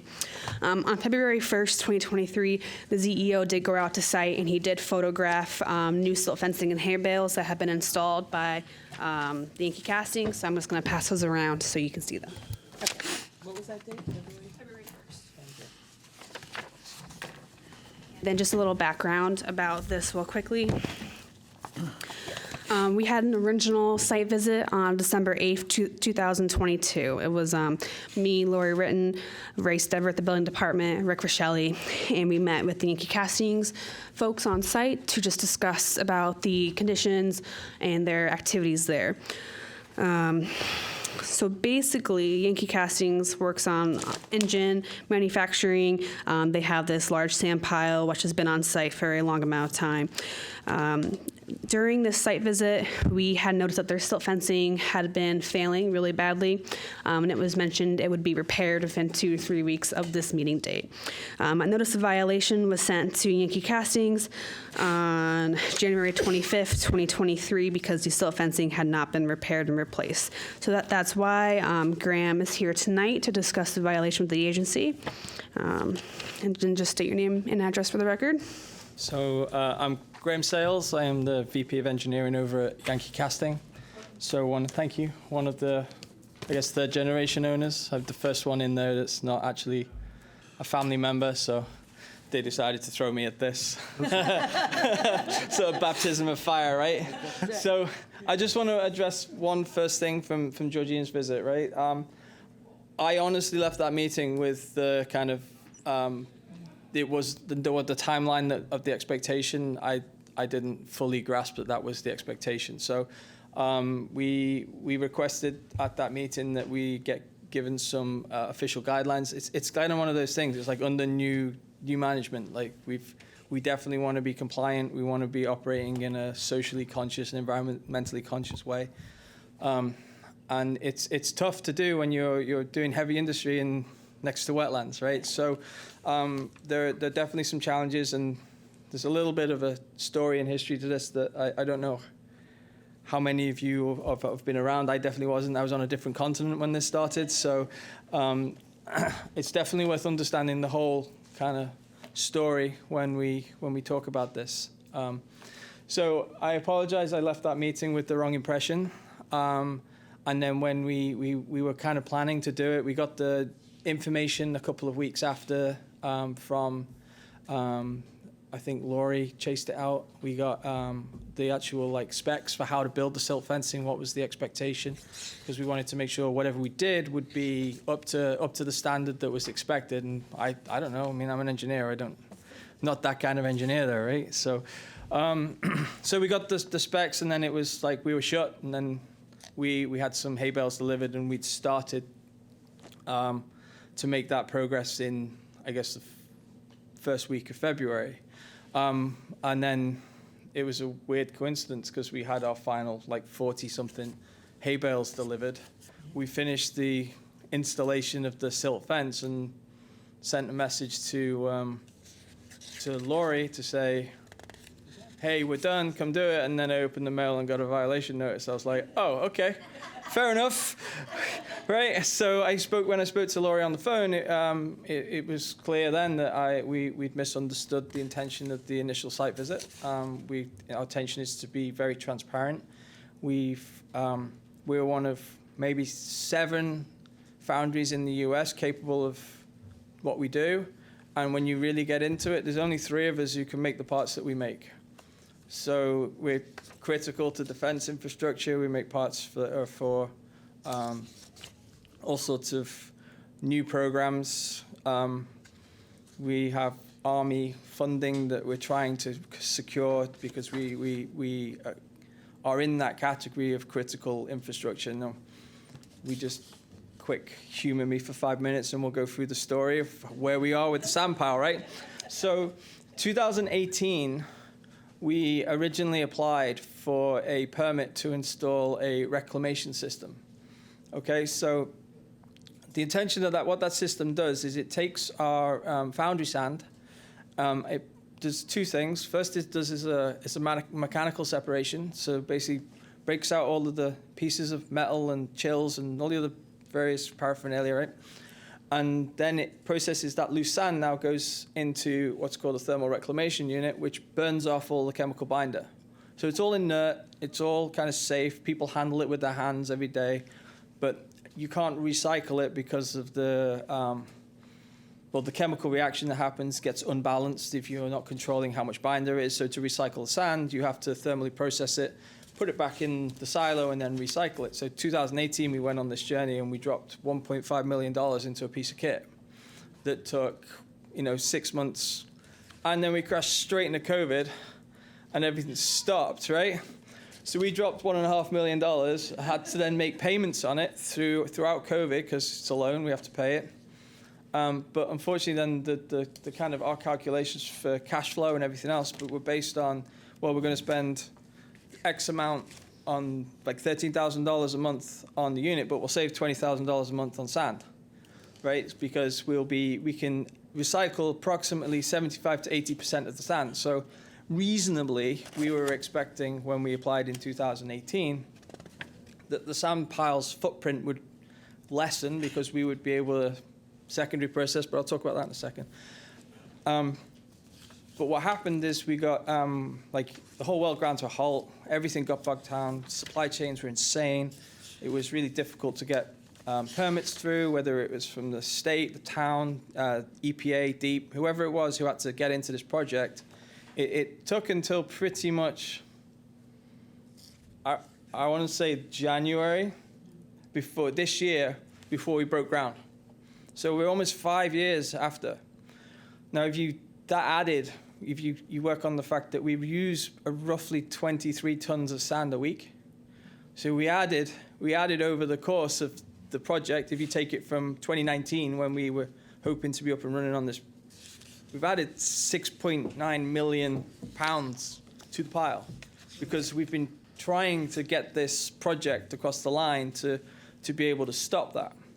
Now, also what happened in COVID is landfill shut down, and now, so we couldn't landfill it. The price of landfill to get to our next nearest landfill escalated astronomically, so it made it so we weren't able to afford to do it, so our path remained that we had to complete the reclamation project in order to give ourselves the equipment and capability to manage our sand. So that's where we are right now. So we rebuilt our silt fencing to the specs, actually far in advance of the specs. If you see the pictures, like we've really taken it seriously. Like I say, I'm relatively new to Yankee Casting. I'm not new to the industry. I've been around a little while. And my original statement is I'm committed to being an environmentally and socially conscious company.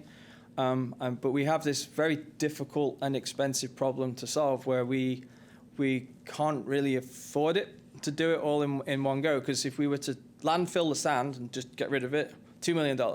That's more money than we make in 3 years, right? And as we come through COVID, we've burnt through all our cash reserves to keep people employed. So even with the schemes that were available to us that kind of helped us out a lot, the PPP and all of that stuff, we still had to, we made a decision as an organization to retain these specialist skills that are very hard to find. Like if we let one of our experienced foundrymen go, there's no way I could go and hire someone who's a foundryman. It'd take me years to train a melter.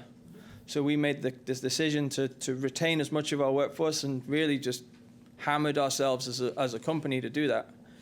It's obviously there's two sides to it. We keep our skilled workforce, they stay employed. But we're in the position now where we cost overruns and everything else. We're just looking to finish it's called the VS12, which is the first half of the project.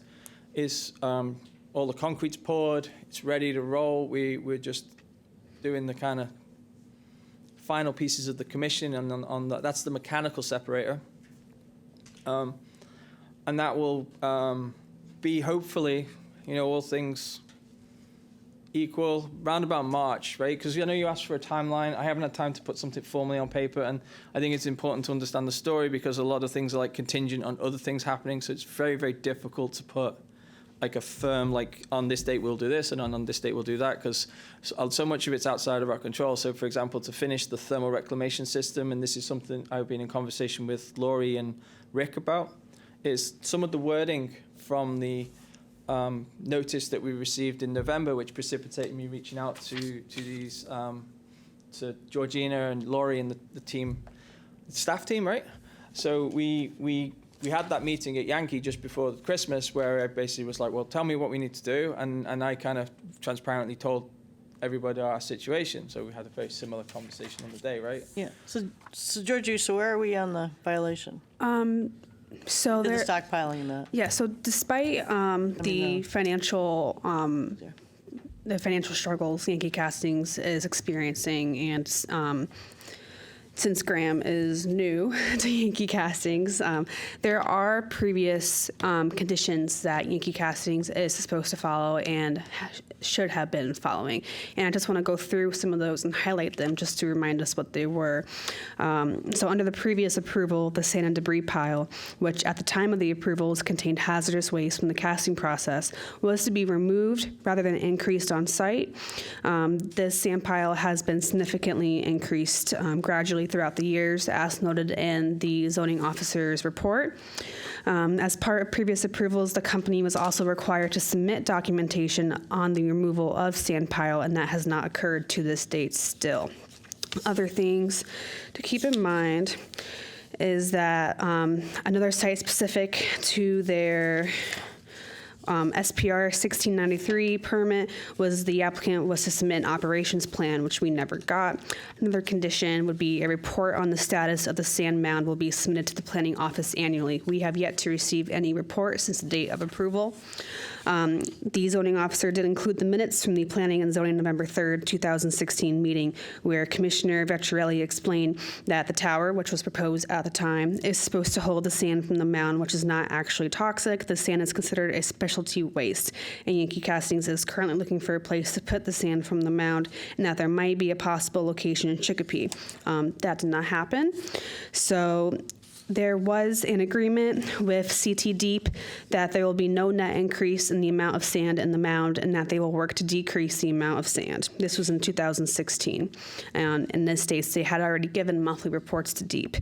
Commissioner Duran had requested that the annual report be submitted to the planning department, so that's where that condition came from, and that the sand pile will not be increased. It will be gradually mitigated throughout the years, and any debris on the property would be cleaned up after the construction of the new building. So it's just, there's like outstanding conditions that still need to be met. And we're already a few years in, and none of these conditions have been met. That actually predate all This these gentleman. issues, yeah. Yeah. Yes, exactly. And we did have that meeting, as Graham mentioned, in order to work on some of these conditions and try and have them come into compliance. Timeline wasn't really, I guess, specified as well as it should have, but we were at the time under the assumption that this would be repaired rather quickly, which didn't happen, which I understand because of weather and snow and whatnot. But going forward, I believe that it would be the best interest to try and get these conditions to be met. So, the new silt fence, is that at least taking care of some of the issue at this point? Yes, the silt fencing was failing really badly and was in desperate need of repair. There is this little stormwater detention pond, right? It's not too far from the sand pile, but it's on the opposite side of the silt fencing, which you can't really see. Any water runoff from this sand pile was immediately going into the stormwater detention area. And we do not know of the status of this sand pile because we never received any reports about any toxins or hazardous waste or anything like that. Yeah. So I can address just a Yep. piece of that. So under the kind of waste disposal kind of rules, it's not a hazardous waste. It's a specialty waste. So it is, if we go to, if you look at EPA, for example, and in many states, and one of the things I'm exploring right now is trying to figure out who the contact is to see if Connecticut is one of those states. But in many kind of foundry industry heavy states, Alabama, Ohio, kind of Pennsylvania, for example, the spent foundry sand is on the RCRA list as a recyclable resource. It's heavily used for embankments. There's actually papers published originally with the American Foundry Society and the University of Ohio that list the engineering applications and uses of spent foundry sand and actively encourage the recycling of it.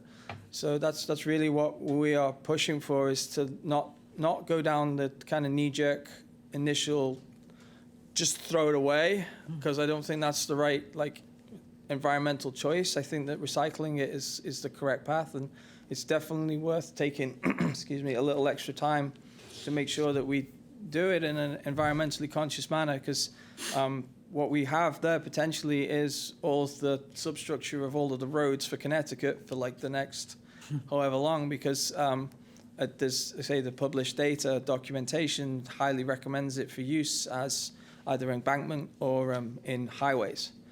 So this is a proven thing. There's at least 10 states out there which I've to date been able to identify that will use it. Obviously, I'm trying to use it somewhere in Connecticut or Massachusetts because it's not worth trucking it across the country. But essentially what we would be offering is a byproduct almost of the process, especially when the RVS-12, the mechanical separation unit, is in, and we'll be able to remove any kind of remnant metal, because in that pile there's some inert metal. I mean, it's the same metal that you put on aircraft. It's safe. It doesn't degrade. It's the same stuff you get in toothpaste essentially. So, right. So this material is what we're trying to do is get to this point where I have an offering to the RCRA to say that and we can actually list it on their website for the Federal Highways Agency. And when the Federal Highways Agency look for sand, the first place they go is to who's got foundry sand available, because it's cheap, because I'll basically give it to them for free, right? So any major project that's happening in Enfield if it's in Enfield, it's definitely free, right? If it's anywhere in the local area, send your truck, we'll fill it up, right? That's the kind of situation you want to get to, where instead of, sure, we could Throw it away.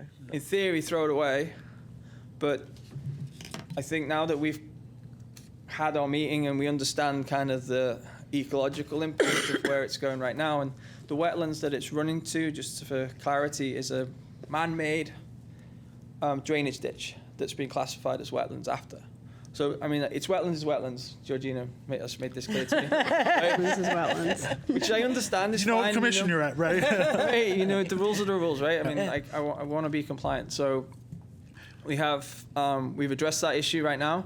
There is a small area on kind of the north side of the pile, so where the silt fence is absent right now, but that is currently also the area where we've got all of our building equipment staged. So the commitment I made to Rick, and I was very clear this time on timelines to avoid any confusion, is that after the construction is complete in the springtime, I will extend the silt fence all to cover that area. But it's very important to realize prevailing winds, rain, everything, gravity, they all flow down the site to the end that we've put that double silt fence in. So we kind of bolstered up the existing damaged fence. We added a first layer of hay. We put in 12 to the specs of the drawing, another layer of silt fence that ran 100 feet, and then another layer of hay bales as well.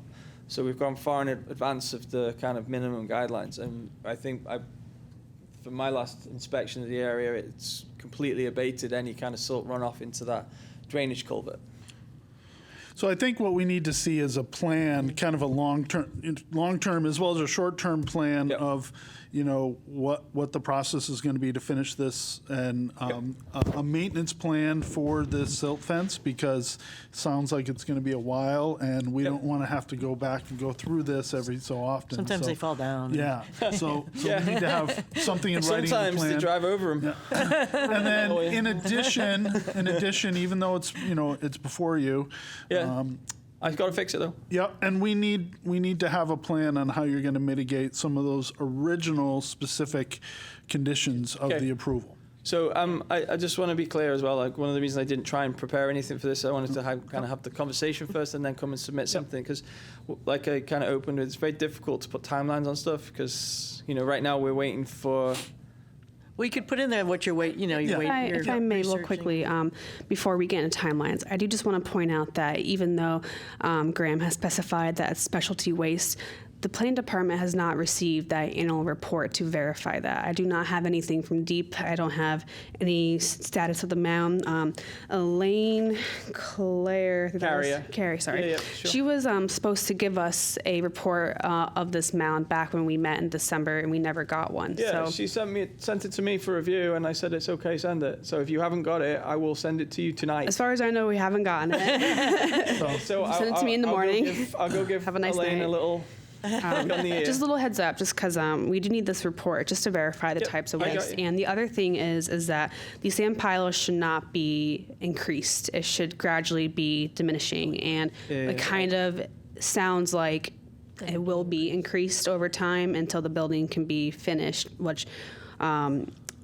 This kind of ties into the timeline side of things, where they should correct all erosion and sediment control measures, which they've done so for the top portion of the pile, but they have to finish it in the back portion of the pile. You have to cease any further expansion of sand and debris being deposited into the upland review area and the wetlands area on the property, and then submit written plans, including a time frame to remove any and all foreign materials deposited in the upland review wetlands area. So though we can't commit, so Graham cannot commit to an actual time frame, we can. I do recommend doing like monthly or bi-monthly check-ins instead, just to get like a better idea of time frame. And this should be focused on as a top priority for Yankee Casting, since we don't have a status of the sand currently, and there is an agreement with DEEP, as I previously stated, and this should be decreasing in size. Yep. Yeah. No, I agree entirely. And as I say, I think we tried in 2018 to apply, and I don't think anybody could have predicted what happened right. between And, that's 2018 and understandable. now. We just gotta go forward. Yeah, so I have the equipment. I just So- got to finish putting it together. Sorry. So you'll have a report to Georgie for March 1st? I'd say 2 weeks. 2 weeks? Well, Which report? Sorry, I have the annual report. I'll send that straight away. That's A your plan. progress report, or what you're planning on doing that month. She's Each referring to a month. time frame, like Yeah, a written time frame, mitigation plan for, Yeah, of course. and, Yeah, so 2 weeks would be. So I say Friday the I'll 24th. if I may, I'll put it as a kind of very loose on the times, and then like a sequence of what has to happen Yeah. in order to start diminishing the sand pile. I think really, if I was to sort of thumbsuck it right now, I'd say probably March time is when we will be able to have the start of March is when we'd have the VS12 commissioned, which it's a $1.5 million piece of machinery. It takes time to install. We have to pour concrete pads. We're at the worst time of year for concrete. It's so and then we have to install the thermal reclamation system. And that's probably another couple so you of can months. put it all in the I can timeline. put this all in the timeline. yeah, and it can roughly. be rough. Do we, are we going to need to have them do some seeding or something where that's washed out? I'm not 100% sure yet. It's very, very wet right now. It's very covered in sediment. It's kind of hard to tell where seeding would be applicable on site. But the other thing that I do want to point out is, as part of their approval of SBR 1693 that occurred on November 3rd, 2016, condition 19, that a report of the status of Santa Mound will be submitted to the planning department annually. I do recommend to Graham that maybe just jot that on the Yankee Casting calendar every November 3rd, submit a report to our office just to keep track. That way we're in good communication, and we are moving forward to remediate this problem. Yeah, of course. Yeah, maybe, Georgia, you can just give him a list of those site-specific conditions that He they're should kind of have them missing. already He from does the them? enforcement Okay. report. Perfect, yeah. If you could just go through those and address those, or bring them to the owners and say, hey. Oh, I kind of am an owner, so yeah. Sorry. Bring him to Just himself. to put it out there, I'll bring it.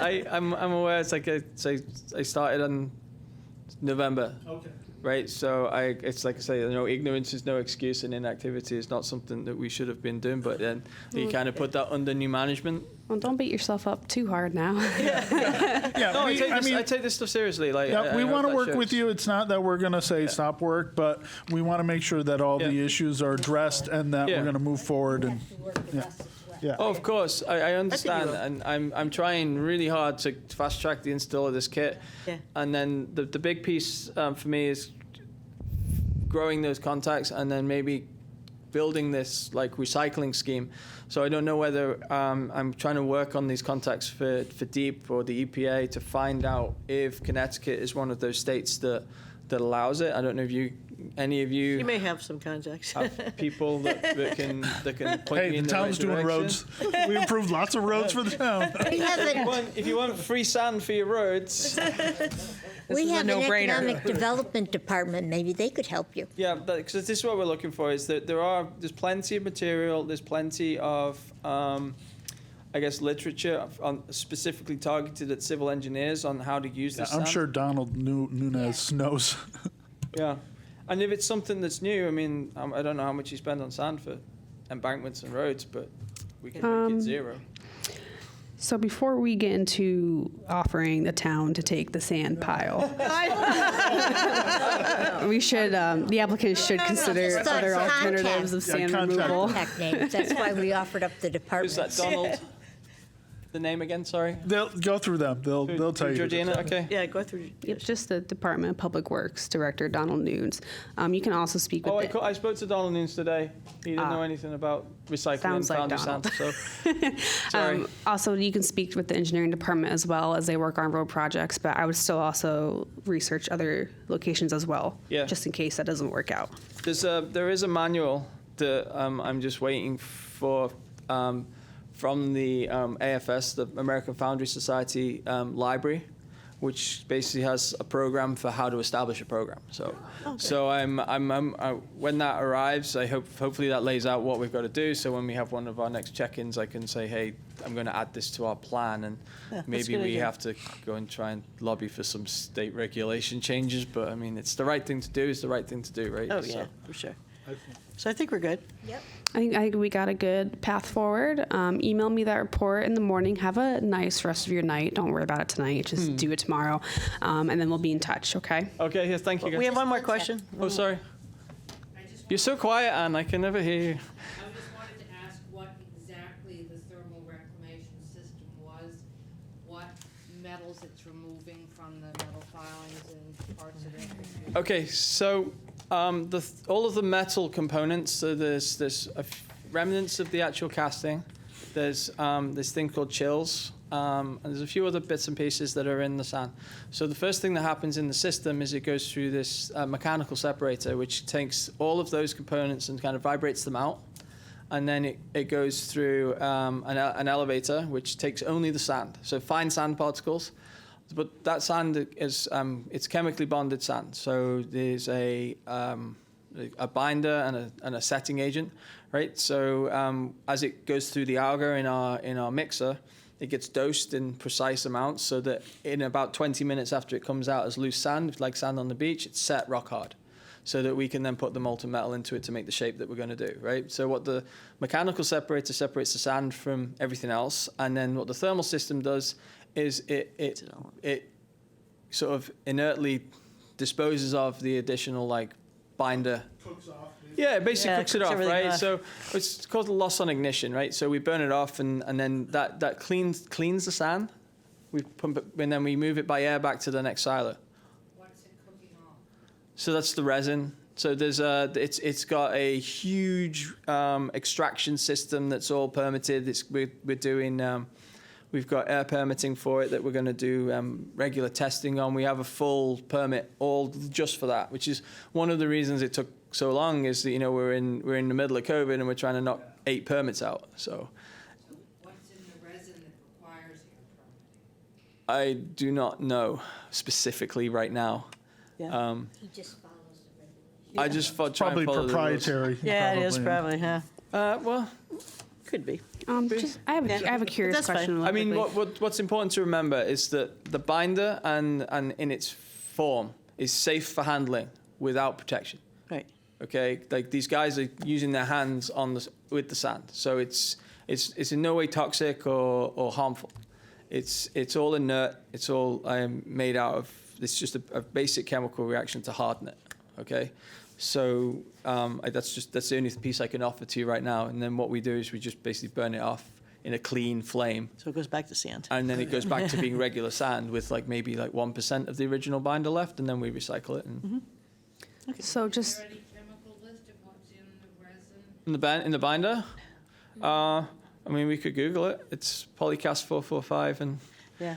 I I think we're I can fine. provide it. I'm sure Yeah, there's data. I keys. think we're This is fine. all on Yeah. a different permit. We have permitting for the thermal Yeah. system. So, We're fine, thank you. okay. Thank you very much. Just, I don't know if this is a dumb question or not. I don't know too much about your stuff. There's no way for Yankee Castings to possibly find that sand of use still, right? That they can't reuse that sand. Stuff that's been outside. Not safely. At least you're honest. I don't think so. This is what you're doing with it. Well, when you put molten liquid metal near water, it's kind of exciting. You don't want to. It's exciting. You don't want exciting in a foundry pouring. What if the So- sand was protected from water? What if it was dry? So the main issue, with all joking aside, the main issue is that there's two different types of sand that we use, right? The sand is the main product that comes in is the same, but the sand that you use when you make a magnesium casting is different to the sand you would use when you make an aluminum casting. So there's an inhibitor that's involved in the magnesium because it's a flammable liquid that we have above its melting point. So it's kind of an interesting thing to control, right? Yeah, I mean, it's exciting. Yeah, it's interesting. So the main reason is that now that sand pile is kind of a mixture. So we can't even if we dried it out, we can't really Still have to separate it out. Yeah, because of the KBF4, when you ignite it, is not very friendly. So you don't want it near any source of ignition. It's there as a basically to remove the atmosphere inside the mold. So as it gets heat, it evolves to displace the oxygen, because if you get oxygen mixed with magnesium, you get fireworks, literally fireworks. That's in a lot of fireworks is magnesium. That's the white sparkler. That's magnesium. And that's what we make into helicopter learned a lot parts. today. Yeah, this weird Brit told me about making fireworks, right? Yeah. But yeah, it's a very valid question, Georgina. You shouldn't. Yeah, no, we just Yeah. there's just various technical reasons for the integrity of the equipment. We can't do it. Okay, well, thank you very much. Okay. And good luck with your project. Thank you. Thank you. So, Yeah, thank so you we'll guys. be in touch. Okay. Yeah, so I mean, I'm open anytime. Come And- by, you can see our progress. And you can call me Georgie, by the way. Georgie? I just want to point that out there. Yeah, It's okay. easier. Thank you. Like, should I curtsy or something? Have a good night, guys. Thank you. Thank you. Next is report of planning staff. Okay, I have a couple things. First and foremost, you received the ornamental pear tree article for the Bradford pears about how they're invasive. Something I didn't realize before until the Conservation Commission brought that to my attention. So I think Ohio just banned them like 2 Yep. weeks ago. I was like, they're stinky. Who wants them, right? Like, come on. No, I'm kidding. Anyways, I also found this wetlands article in Wetland about volunteers planting 20,000 native species in this wetland area to help mitigate flooding. I thought it was a fascinating read, something that maybe we can just keep in mind when going forward of wetlands creation and that how important it is to the environment. And we're just basically fixing the impacts of past development mistakes that may have been overlooked before the Wetlands and Watercourse Act came into play in 1972. So it just kind of makes you feel good to see things going in a good direction for wetlands in certain areas of Connecticut. Yeah. That was interesting. 20,000 plants. The other thing is, I did a site inspection. Okay, there's two updates I have. First and foremost, 113 North Maple, when Stanley Agromark in Eppendorf is requesting a wetland CO. I did an inspection with them.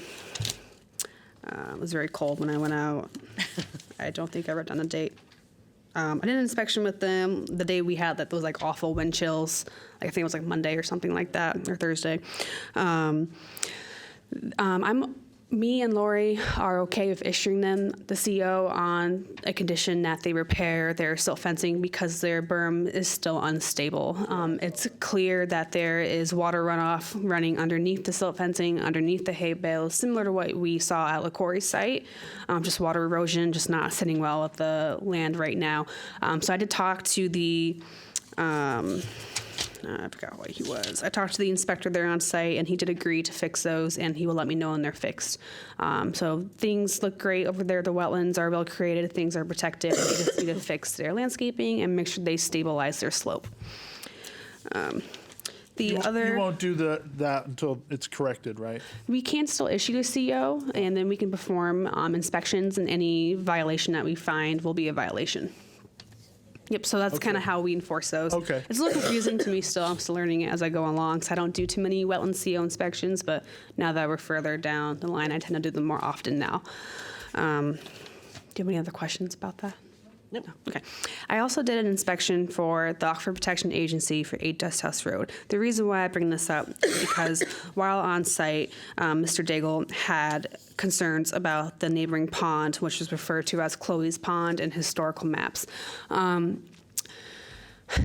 This has been brought to my attention before when Mr. Daigle originally came in to register his facility of APA. The pond has always been there. The town had done roadwork reconstruction a couple decades ago, and I did pull that file. In the file, it did state that it was to improve drainage and that the drainage that was existing was already flowing in the same direction. There's a little disagreement about that with some of the applicants, some of the people in that area, but I am trying to see if there actually is a impact from the road project. So I just want to give you guys an update that I am working on that because there is significant concerns about flooding and pollution, debris in that pond.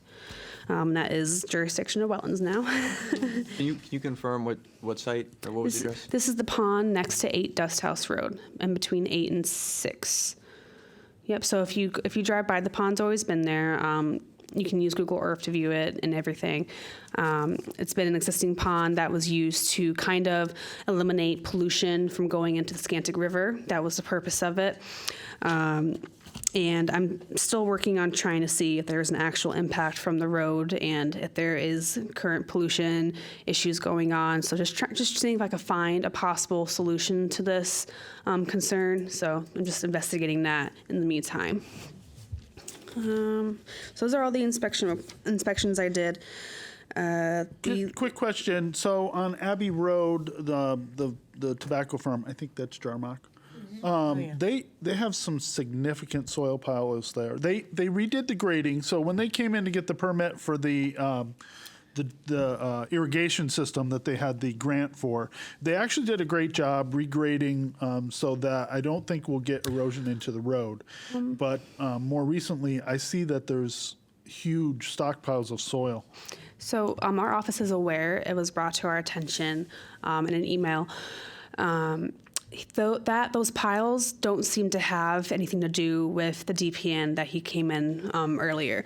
They're on the opposite side of the site where the irrigation canal was proposed. He did cut down a significant amount of trees within the wetlands. I was not aware of this activity, and as we know, only the Wetlands Agency can determine if activities are exempt for agricultural purposes, as stated in the state statutes. So that is something Rick and I are investigating currently, and when we have an update on that, we will inform you. Okay. I have one more thing, well, 2 more things. The solar facility that we talked about at the special meeting on January 31st, the reason why you never received my letter is because we requested the Siting Council to do an extension for public comment. They have granted that request, and they are now having their extension granted through February 25th, so we have time. So Lori and I drafted an email to the Lodestar people to request them to come informally before the planning board and informally before wetlands.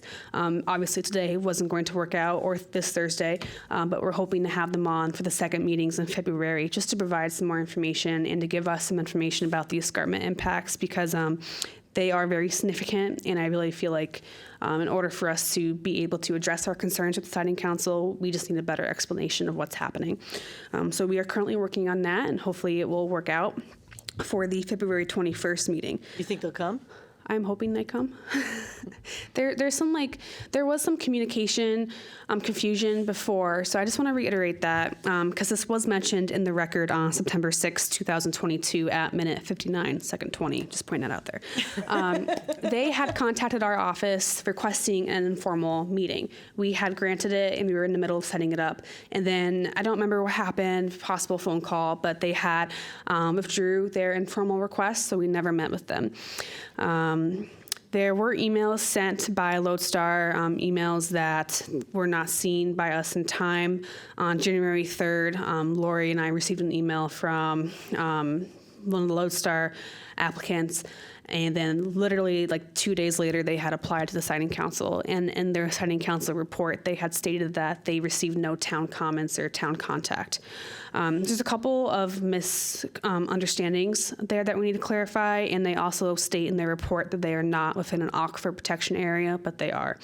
And I don't think they were aware of the escarpments at that time, so just other things that we're trying to bring to light about best management practices, preserving these areas, and trying to eliminate any possible disturbance that we can. So hopefully we can get some clarification if they come in informally, and if not, we will be sending a letter to the Siting Council. And the last thing I had is there's a typo on the agenda. Next regular meeting says February 23rd. For the record, it is February 21st. That's it. Thank you. My curtsy. Thank you. Next is new applications to be received. DPN 2023-0126, 600 Enfield Street, application for determination of a permit need for regulated activities within 100 feet of Great Brook. Shiraz Chowdhury? Applicant, Troyano Realty Corporation, owner map 32, lot 8, BL zone. They have escarpments. Yeah, I'm gonna say, I don't know if we can say this because it's just being received, but since it's within 100 feet of a brook, I think we definitely have to have I do want to just recommend to look at the site plans. There's very minimal disturbance in that area, which is why staff recommended a DPN. Yeah, and and they have escarpments. Yep, which will not be impacted by this development, but I do recommend speaking with them at the next meeting about it. Yep. Yeah. There is one more application being received tonight that you should have gotten today. It came in the office today. DPN 2023-02-07. This is for 92 Post Office Road, application for a determination of permit needed for minor disturbances in the Upland Review area for a single-family home.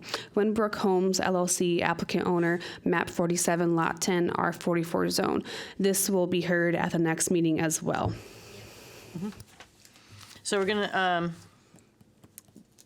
the DPN for 600 Enfield Street, we're saying that needs an application. I would wait to discuss it with the applicant at the next meeting, and then you'd be able to determine if they need a permit after you speak with them. And then we'll have more time. All right, don't let Yep, because you do have that time frame still. You got tons of time, 35, 65, 35, or 65 days to make a decision about a public hearing. So there's more than enough time. But just because this application, like they came in for an ART with staff, they really don't have a lot of impacts in that area. They're not changing a lot on site. So I just recommend that you go through the site plan, go over the narrative, read what you have in your packets, just to be able to really get an understanding of what they're doing. They have worked very hard considering the circumstances of this site. If you've seen it, it's very odd. It's something we've been working on for a long time to try and fix this site and make it working again. And the owner has that best interest in mind. So I do believe that we should give them the benefit of the doubt to let them explain this to you. Sounds Fair good. enough, yeah. Next is miscellaneous. So I just want to remind everybody that Monday is a POCD public hearing at JFK, 6 p.m. 6 p.m. Excuse me, yeah. And anybody else have anything for miscellaneous? Madam Chair, just a quick question, and I meant to ask this at the last meeting, but I forgot. And I believe it was November. We ran through and approved new bylaws for the committee, and I haven't seen those posted or disseminated. I just was wondering where we were at with those. I think we, They should be in your attendance folder. I thought I handed out the stamped copies, but I must have not. So I can make sure your next packets have those. Okay, and I know our website still has the previous version, and it still Okay. says I will in progress. update that, and I'll make sure you guys get the stamped ones. okay. Maybe. There's only one copy in here, I think. Yep. Does she have to sign it or something? Let me get back to you on that. Okay. But thank you for pointing that out. I'll make sure to look at that again. Anything else, anybody? No? Motion to adjourn. I will make a motion to adjourn. Second. All in favor? Aye. Aye. Meeting's adjourned, and it's 9:18.